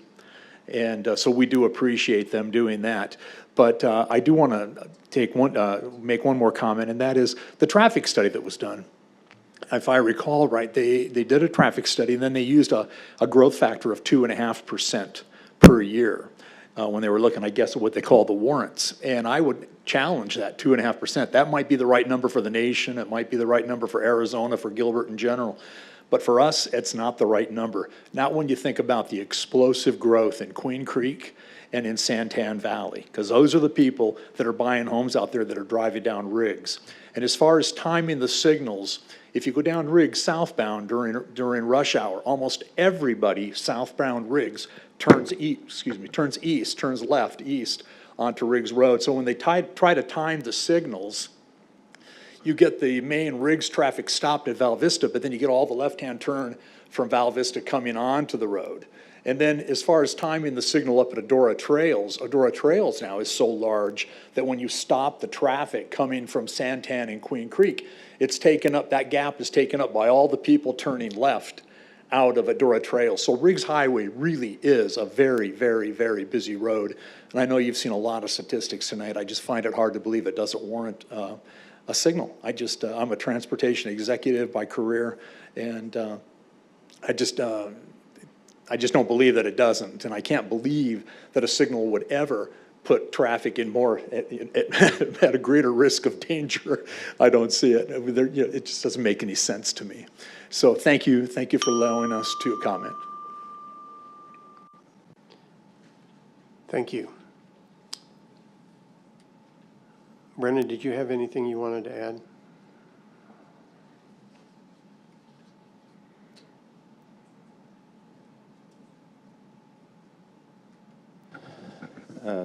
Mayor, Council, no, I don't have anything to add. I do want to respond to a comment that was earlier that was made relative to the volume of traffic that this development is putting on 156, especially in the AM, PM peak, because I think that, I think the comment was, hey, we're putting a lot of vehicles, and as we've discussed, AM, PM peak, when you look at it, I think we're putting, I'll have Don Cartier with CivTech just tell you these numbers really quick, because I think it's important to understand. I think Councilmember Kaprowski said it best. There's a problem there that we've uncovered.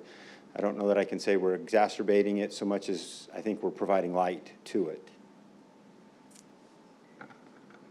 Mayor and council members, Don Cartier with CivTech, 10605 North Hayden Road. So our total numbers, I should actually say our peak hour numbers, because I think that's what everyone's focused on in relation to how it feels when you're experiencing that driving situation. We're adding in the morning what people will feel like congestion, which is that leaving movement, about 40 vehicles, 30 turning to the left and 10 turning to the right. So less than 1 a minute. In the PM peak hour, that same out movement is reduced to 27, 20 to the left and 7 to the right. And I think Brennan did say that well. It's an existing condition that's been uncovered. There are some options that could be available to make that better until some time where warrants might be met if this is the right location. So I think that's a great path forward. With that, Mayor, council members, I have nothing more to add unless you have questions of me, and we would request your approval. Thank you. I'll close the public hearing and bring it back to the council for discussion and/or a motion. Councilmember Buckland? Thank you, Mayor. So I very much agree with Councilmember Kaprowski's assessment and option.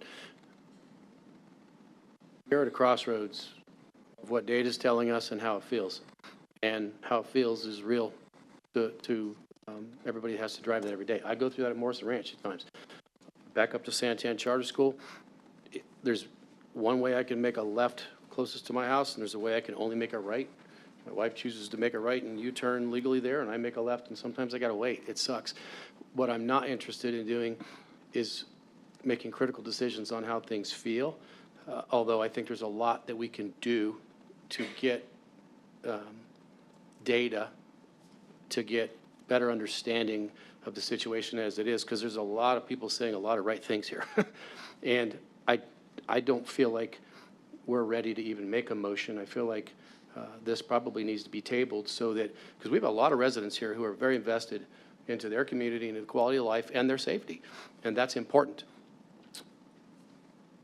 What I don't want to do is force a light and create liability so that all of a sudden we have an increase in accidents and now we have lawsuits because we didn't follow federal guidelines because it felt like a light would make it safer.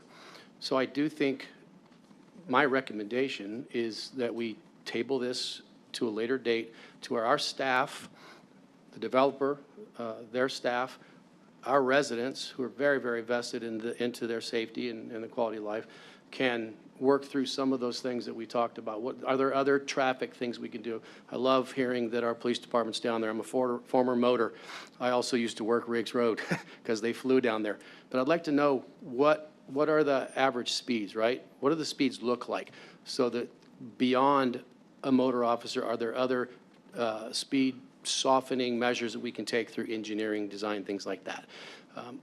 That's what I recommend. That's where I think we should probably head. Just one person. Other comments? Councilmember Bongiovanni? Yep, I also want to thank Gilbert's Finest. As I mentioned in the last meeting, I do about 75 miles a week on my bike, and I see Gilbert police on Riggs Road all the time and feel much safer, but cars are still speeding past us. I want to address something that hasn't been spoken about yet, just because I want to just put it on the record here. First of all, I'd love to see 91 more families move into Gilbert. There's nothing I'd rather see more than that. But I want to talk about property value, because we got a lot of emails about potential property value going down. And I dug into this pretty deep about, if we're talking Marathon there has $1.1 to $1.5 million homes. This project is $600,000 to $800,000. They are two separate buyers. So as far as market competition goes, it wouldn't happen because you have two separate buyers. There wouldn't be a reason for the homeowner to reduce their price in Marathon Ranch there in order to get someone to purchase their home when they're comparing against $600,000 to $800,000 people looking for those kind of homes. I even looked into studies. There was no study that showed a decline in property values by having a neighborhood in front of you with lesser home values if and only if there was more open area, open space. And in this project, there is more open space than we're asking, and if it has the same kind of character. So I just wanted to point that out, that that as far as property value goes, I fully believe if the project moves forward, that I don't believe at all that the property values would go down. They'd probably stabilize, if not go up. We're in Gilbert. But I also would like to see, and if we had to vote on this today, right now, I couldn't go to sleep tonight knowing that there's going to be more accidents there. And even though data doesn't show it, data doesn't show someone going through the windshield either. I did it. I did it a number of times. In order to get a yes vote for me, something has to happen to create that left turn safer. Councilmember Torgerson? I'm going to concur on the property value issue. I was the HOA president for Gilbert Commons, Allen Ranch, Gilbert Commons. There's everything between Williamsfield and Pecos, just east of Gilbert. And there was a small, I forget how many acres, and they built the enclave at Gilbert Commons, which was a couple $100,000 less than our homes. And our homes actually went up. They didn't go down.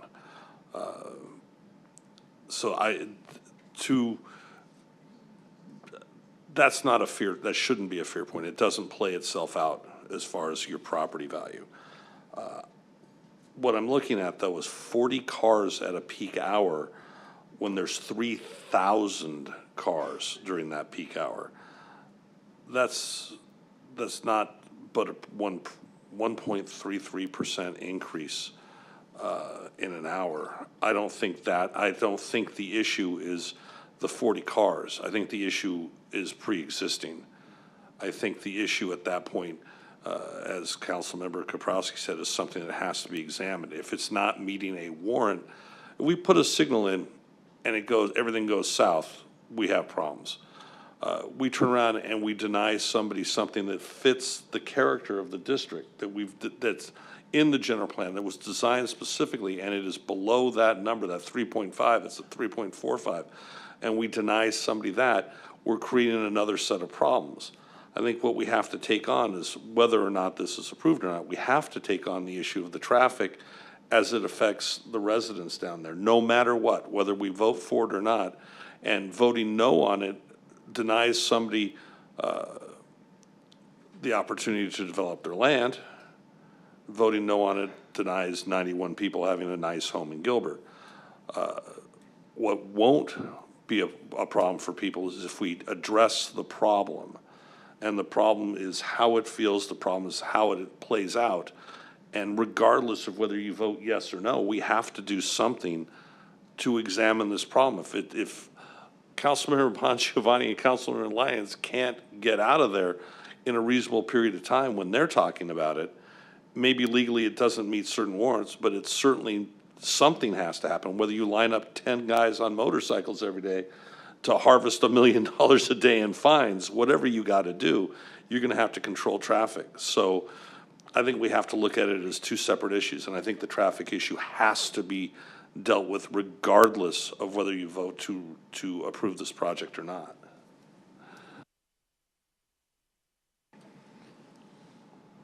Councilmember Buckland, would you like to try a motion?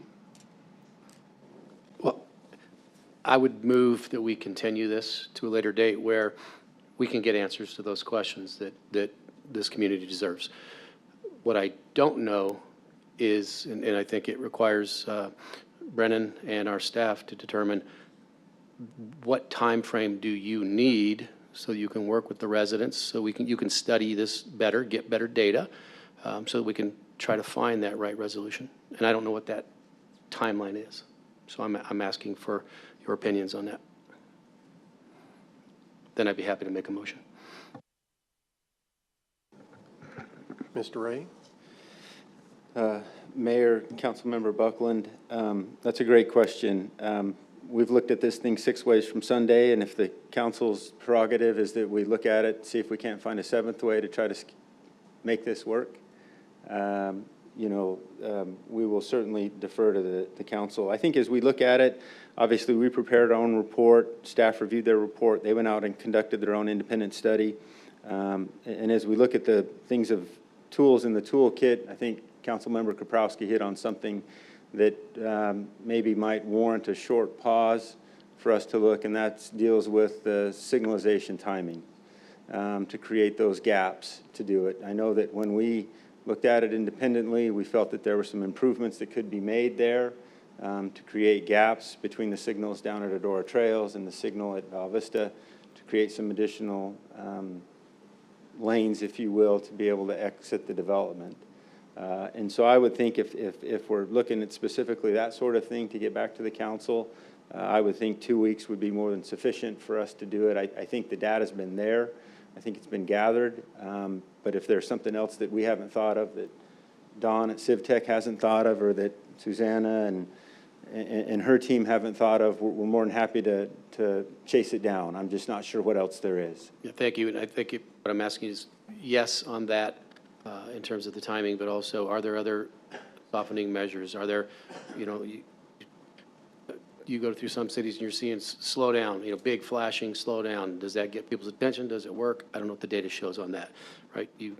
I've never wanted photo enforcement in my life, but I can tell you might be due if the data says we have a real problem down there.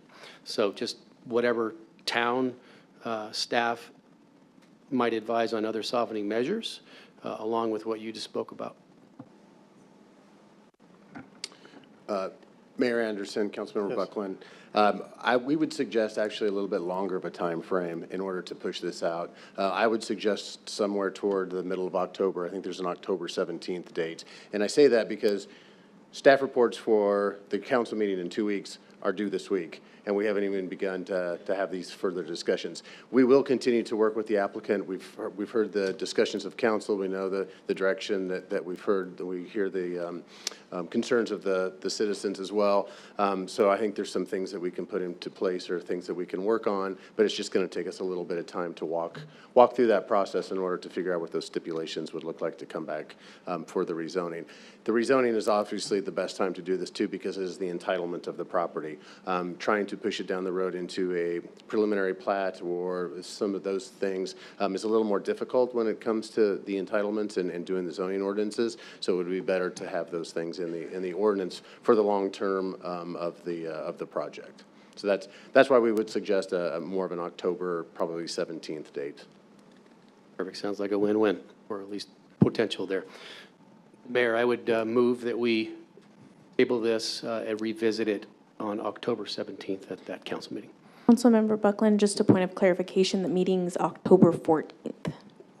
Then I amend my own motion to October 14th. I'll second that. Do you have any other direction you'd like to give for that? Just I mean, please. What I'm concerned with is that we're talking about background traffic that we can't do a whole lot about, but we'll see what we can do, I guess, over time. Yes, and I hope what I was seeking out of this was clear in terms of definitely the timing. That may solve the problem. I'm not looking for, every once in a while, it's going to stink in every neighborhood when you have abundance of traffic. But what I'm looking for are there, if the data tells us that we have a speeding problem, and I'm going to guess it does, or the motors wouldn't be down there, what does that look like, and what other things can we do to soften that, to create, one, a slowdown, so you don't have someone pulling out thinking expecting that they should be going 45 miles an hour, but they're doing 70. You can't, we talked about this in the study session earlier about the bicycles, the electric bikes. The residents have a right to expect that those on that road where they're trying to pull out are doing the speed limit, and we have an obligation to make sure that they do. So what other softening mechanisms do we have to help with that? And I'm putting it on you guys to figure that out. I'm not an engineer. I have a motion by Councilmember Buckland and a second by Councilmember Bongiovanni to postpone till October 14th, and during that time, look at these traffic issues that we might be able to take some further action on. Please vote.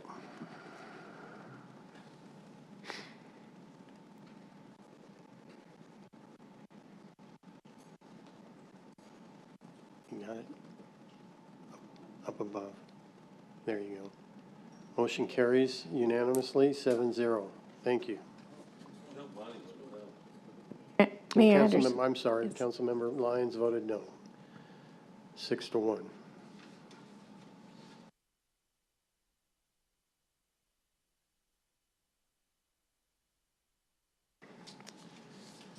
We'll go now to our consent calendar. Vice Mayor. Okay, to begin the consent calendar, Councilmember Torgerson is pulling off numbers 10.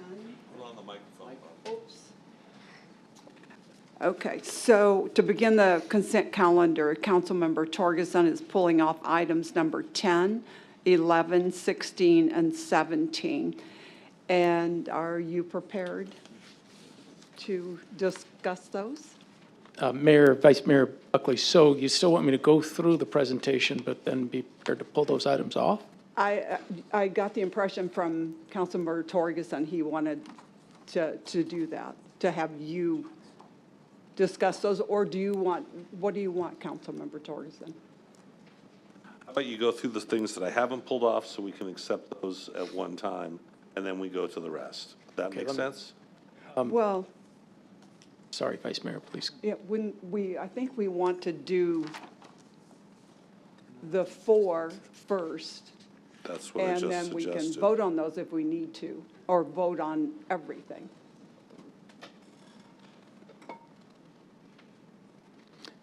Mayor, Vice Mayor Buckley, so I'm clear, that's numbers 10, 11, 16, and 17 that we want to discuss further, so just skip those in the slides and run through the rest? Yes, yes. Okay. Okay, thank you. Starting with item number 9, an annexation on Greenfield between Queen Creek and Ocotillo. It's 5 acres of property located west of Greenfield, halfway in between Queen Creek and Ocotillo, which will incorporate an existing church and allow for future expansion on its site. There's no budgetary impact to this item.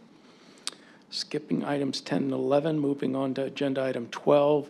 It's a cooperative purchasing contract in the amount of $60,000 annually for the term of 5 years with JTB Supply Company for the purchase of traffic signal-related materials and equipment. It's supported via our HERF fund from the traffic signal maintenance budget. Agenda item number 13 is a motion to approve a contract with Sunrise in the amount of $160,000 annually for the term of 5 years to support wash and storm channel maintenance and vegetarian removal, ensuring that the critical waterways function properly as part of our stormwater management system, and this is rate supported out of the Environmental Compliance Fund. Item number 14 is a motion to approve a contract with Thatcher Company of AZ, Inc. in an amount not to exceed $219,000 annually over a period of 5 years for the purchase of hydrofluorosilicic acid to be used in Gilbert's 2 water treatment facilities, and this item is rate supported from the Water Fund. Agenda item number 15 is a motion to approve a cooperative purchasing contract with WIST Business Supplies and Equipment for the purchase of office furniture and workstation equipment in an amount not to exceed $500,000 over the next 2 years. This item is supported through impacted budget departments' approved operating budgets. Skipping items number 16 and 17 and moving on to 18. It's a motion to approve GMP 2 with Archer Western Construction in an amount not to exceed $4,922,553 and a contract with Burgess and Nipple for PMCM services for Phase 2 project management in an amount not to exceed $164,000 for CIP project WW 1248 manhole rehabilitation, a project that addresses degrading manholes and gravity sewer lines throughout the town's wastewater system infrastructure, and this item is rate supported through the Wastewater Replacement Fund. Agenda item number 19 is task order number 40 with CS Construction in an amount not to exceed $2,033,000 for the design and construction of intersection improvements at Higley and Queen Creek to address congestion and safety concerns. This item is funded with the 2022 general obligation bonds, and that is all the items on the consent agenda today. All right. Do you want to? I'd like to make a motion to accept those items as presented. Okay, well, are there any questions from anyone? Anyone make questions? And I actually make the motion, I believe. So if there's no questions, then I move to approve items number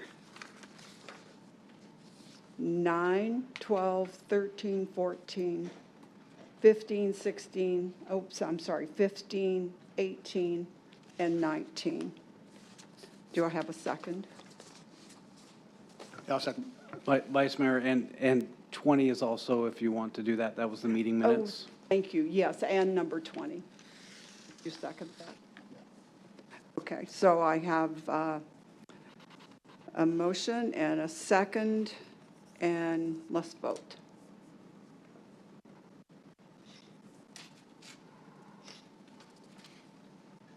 Okay, the vote is 7-0. And we'll move on then to to the presentations on items number 10, 11, 16, and 17.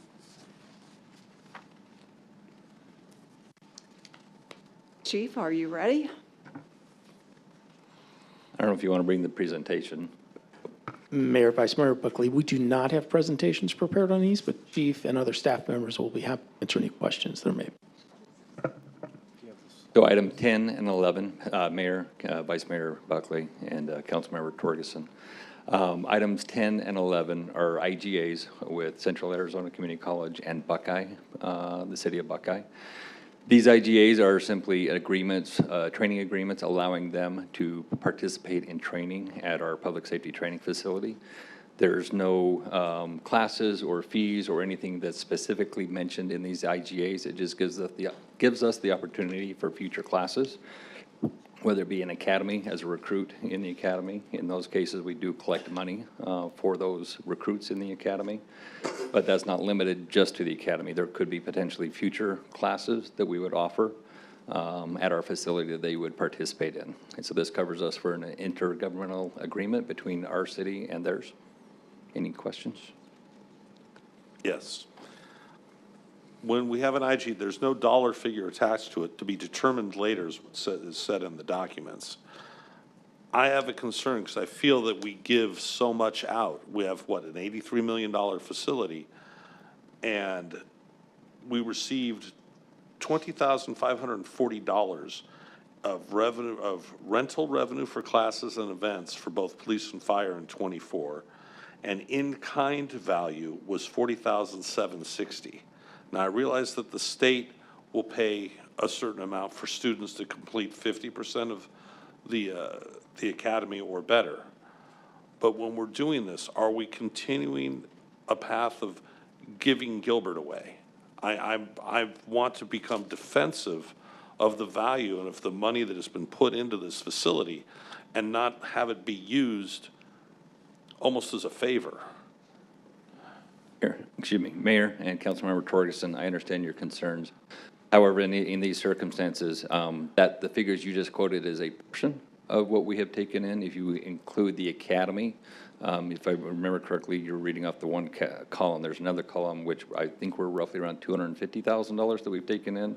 That's from the state money. From the state and from our, we do a $2,500 per head per recruit. For each of our academies, whether they make it 1 day or 22 weeks. So that is not included in that 20,000 that you mentioned. That's a separate column. So there is additional revenue. Whether it's PD or fire, regardless of whether, when we decide to host a class, there's an interest in our departments, whether it be PD or fire, in hosting that. So it does benefit our departments. It does benefit our town. Oftentimes those classes can be large, and so we have seats available besides what we can offer for both PD and fire for specific classes. So we do offer seats to other departments throughout the valley, throughout the state, sometimes outside of the state. So it depends on the training, whether it be PD or fire, the duration of it. So I would say we're not giving anything away. Everything we do is to the advantage of our police department and fire department. And in doing so, we often provide advantages to other departments, just as we have done for years before we had our facility. Thank you. Did that cover all of those? Okay, do you have any questions? Thanks, Vice Mayor. Mike, are these like new contracts or renewals? Are these two new organizations working with us, or are they renewals? So they're just the IGAs. So if we do an academy, we then do an MOU, which is for the duration of that class, and it's you're giving me the authorization to enter into an MOU, and that's where the fee structure is dated within that MOU. It's class by class. So for every class, if I sign an MOU for the city of Buckeye to have them in our class, is that class. We evaluate our needs class by class, so I'm not giving away seats for the next year or 2 years. We're making sure we're taking care of our needs first. Okay, that answer the question? We have worked with Buckeye before in this college before, correct? Sorry, one more time. We have worked with Buckeye before in Arizona, Central Arizona. Yeah, and actually this Buckeye one was one that was brought to us, I believe, 1.5 years ago, but we never signed it. We did. And so we're correcting that. And then Central Arizona Community, we're looking for the opportunity to come if that's possible. So it's more preventative. So if we have the opportunity, that we have to have this IGA before we'll allow them onto our facility. Okay, thank you. And Councilmember Bongiovanni, if I could add, this is the same form that other agencies that Chief Solberg said, that it's the town's form. We require them to sign before they're allowed to come onto our property. And the key to this is we have defense and indemnification provisions. So if their recruit's injured and brings a claim against the town or the public safety training facility, we've got contractual obligations where Central Arizona College or Buckeye, whatever agency it is, they have to step in and defend us. Okay, there any more questions? Anyone? All right, with that, I'll make a motion to approve items 11, 10, 11, 16, and 17. What? Oh, I thought we covered, that's why I just asked that. Okay. I will amend my motion, and I make a motion to approve items 10 and 11. Do I have a second? Second. Okay, seconded by Councilmember Koprowski. And please vote. Motion carries 7-0. And so moving on to item number 16 and 17. And are we having a presentation on those, or? Mayor, Vice Mayor, no, but we can have the appropriate staff come up and respond to any questions that may be asked. Okay, so who has questions? Councilmember Torgerson, do you have questions? I do. Hello, Jen.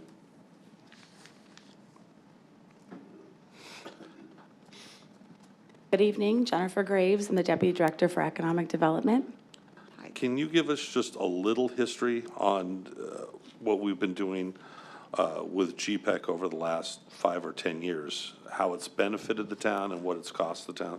Yeah, I sure can. And actually, I do have a presentation. If ready, just a couple of slides, or I can speak to it as well. Mayor. Whatever you'd prefer. Mayor. Just in the summary. Okay. Thank you.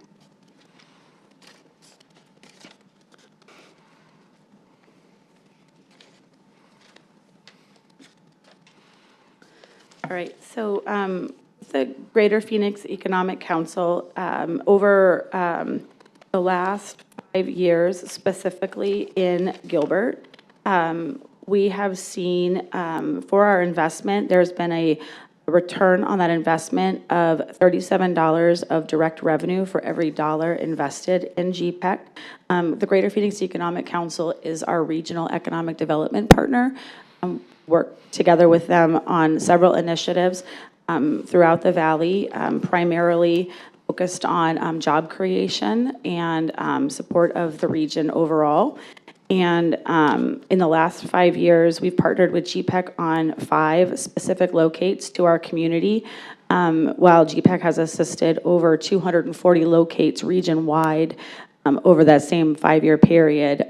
For Gilbert specifically, it's resulted in those 5 locates looking at 391 announced jobs, $156 million in announced capital investment, and over nearly 400,000 square feet of new or improved commercial, industrial, or office space for the community.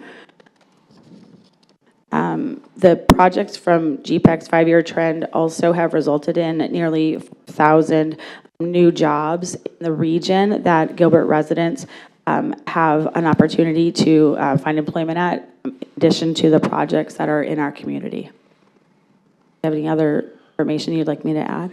Well, I'm looking at it. It seems that with such a limited amount of, let's say, light industrial and some commercial areas and such a high occupation rate, such a low vacancy rate, with things that are coming on in the next year or two, let's say like the ranch.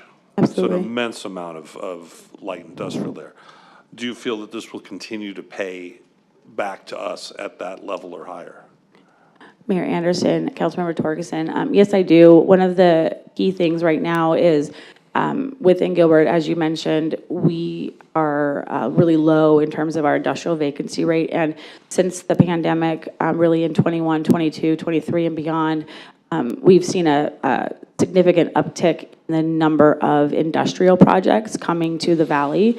And projects like the ranch will really help our community compete for those projects, and the relationship with GPEC and our partnership with them in terms of their ability to be that source of lead generation for the entire region. So when you think of the national site selectors and the groups that are looking nationally, we really go to the state and the region first. And so our partnership with them is critical to allow us to get Gilbert as a community in front of those groups who are making these location decisions.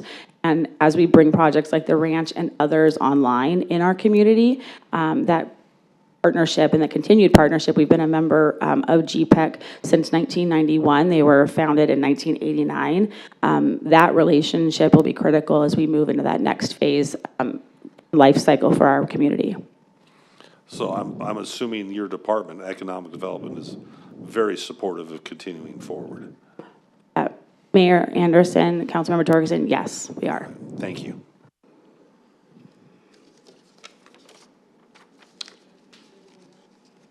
Anyone else have any questions? Okay, with that, I'll make a motion to approve items number 16 and 17. Do you have a second? 16, not 16, sorry. Oh, we just did 16. Okay. Next time, let's specify the item we're talking on. Okay, then I make a motion for item 16 to approve that. And I believe Councilmember Koprowski seconded. Did you second that? Second, That's the yes. other one. Oh my gosh, okay. All right, let's vote. Motion carried 7-0. All right, so we have number 17 still to discuss. Good evening, Mayor, members of council. Rebecca Hamill, Water Manager. I'd be happy to answer any questions you have on item 17. Actually, the real question for me is we've had so many things down in this area with acidity and things breaking down, degrading. Is sodium hypochlorite part of that problem we're having down there? So sodium hypochlorite is colloquially referred to as bleach. So we generate it on site at the Santa Ana Vista Water Treatment Plant to use as a disinfectant in the water. Fantastic. I really was just looking at that as, is this part of our problem? Because we've done so many additives, and I appreciate you just breaking it down to bleach. I am humbled. I am humbled. Thank you. Not a problem. That one's a little bit easier than the previous pronunciation on the agenda. Thank you. Thank you. Anyone have questions on that one? No questions? All right, I make a motion to approve item number 17. Do I have a second? Second. Councilmember Koprowski seconded the motion. Let's vote. Motion carries 7-0. So with that, I am going to give it back to Mayor Anderson for administrative items. Thank you, Vice Mayor. Item 21 is consider acceptance of the budget report and contingency report for the fourth quarter of fiscal year 2025. Do I have a motion to accept? I move to accept. I second. Moved by Councilmember Torgerson, seconded by Vice Mayor Buckley to approve item 21. Please vote.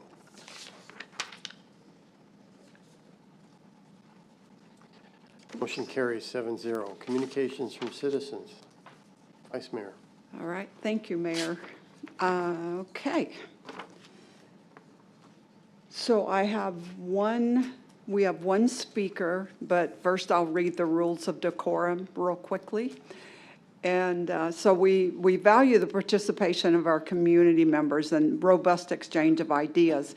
However, it's essential that this discourse remain respectful and constructive, reflecting the professionalism expected in such forums. Misinformation and personal attacks undermine our collective efforts and do not contribute to the productive dialogue necessary for our town's progress. This is an opportunity for the public to address the town council directly, about issues impacting the town. Accordingly, the town council will not allow for moments of silence or the playing of music or other recorded material which could distract from meeting decorum or violate copyrights. We understand and appreciate the passion our community members bring to this session. We remind everyone that clapping during the meeting is not acceptable. This practice can disrupt the flow of discussion, potentially intimidate others, and distract from the respectful atmosphere we strive to maintain. Tonight, we will invite you to come up to the podium. When you come up to the podium, please remember to state your name and your city of residence, and you will have 3 minutes to directly address the town council unless otherwise indicated.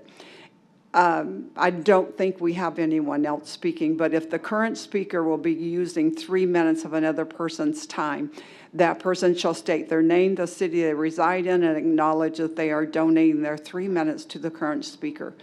In accordance with state law, we are unable to provide responses to public comments during this meeting. Please be assured that your comments and your concerns and inputs are heard and valued. And with that, we have Speaker Cameron Larson.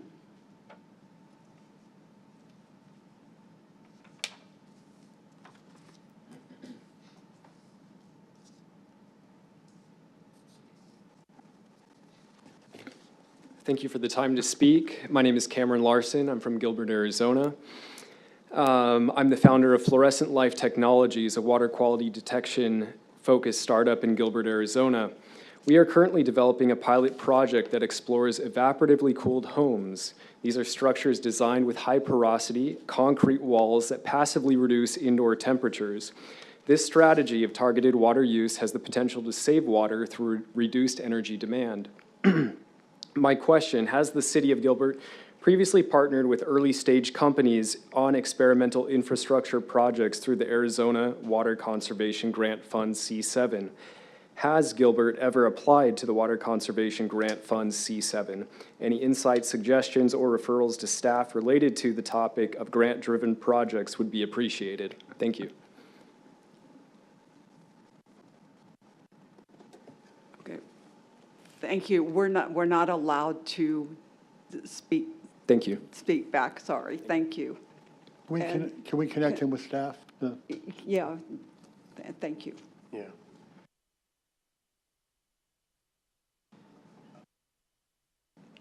Okay, with that, that ends communications from citizens, and I will turn this back over to Mayor Anderson for our future meetings. Thank you. We have a couple of proposed future meetings, one to talk about electric vehicles that may be purchased by the town in the future, and then a study session to talk about clay pipe, ductile iron pipes, and the current pipe system. I prefer ductile iron in a fight. Communications, report from the town manager.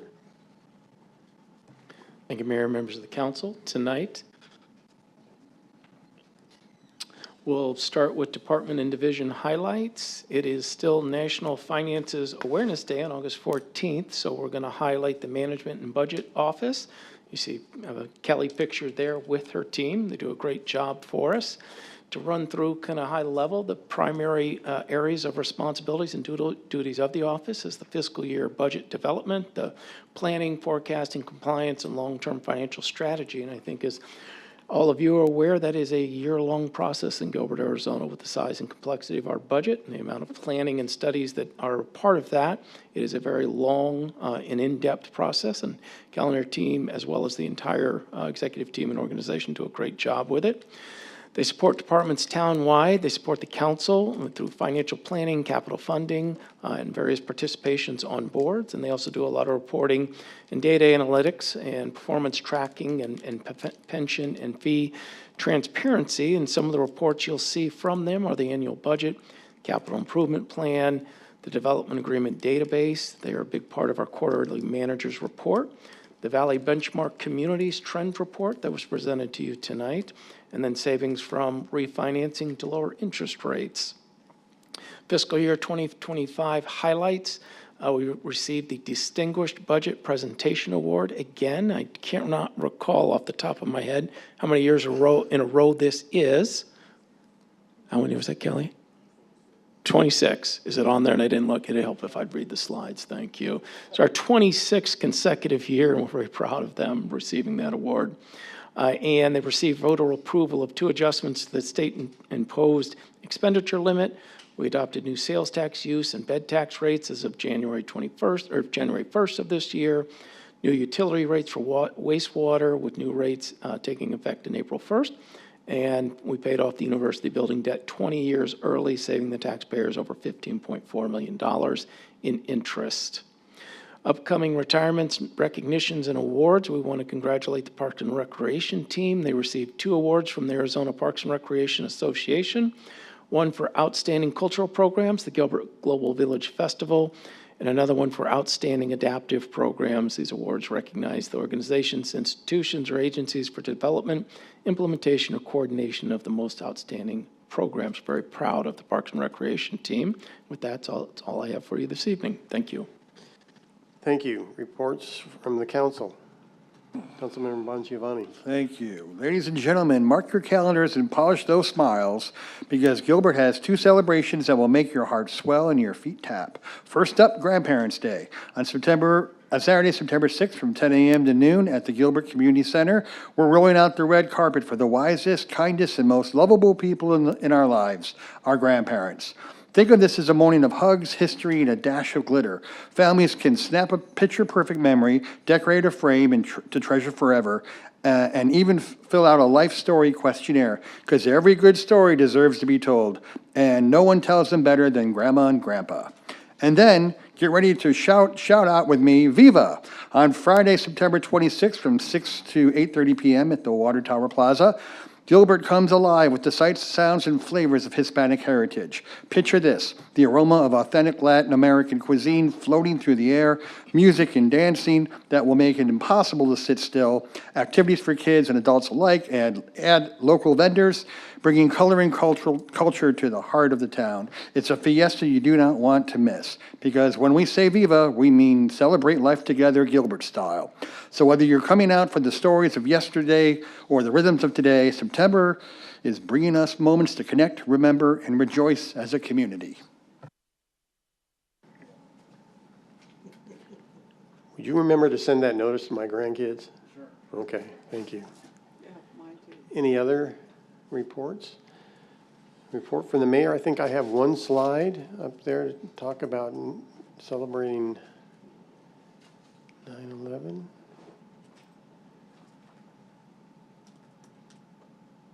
Remember with us on September 11th at 6:30 here at the Civic Center. We'll rise together and take back the day on 9/11, find ways to lift and serve. We do this annually, and I encourage you to attend. It's a very moving service. So on 9/11 at 6:30. Thank you. Anything else? If not, I'll entertain a motion to adjourn. I make a motion to adjourn. Been moved to adjourn. We are adjourned.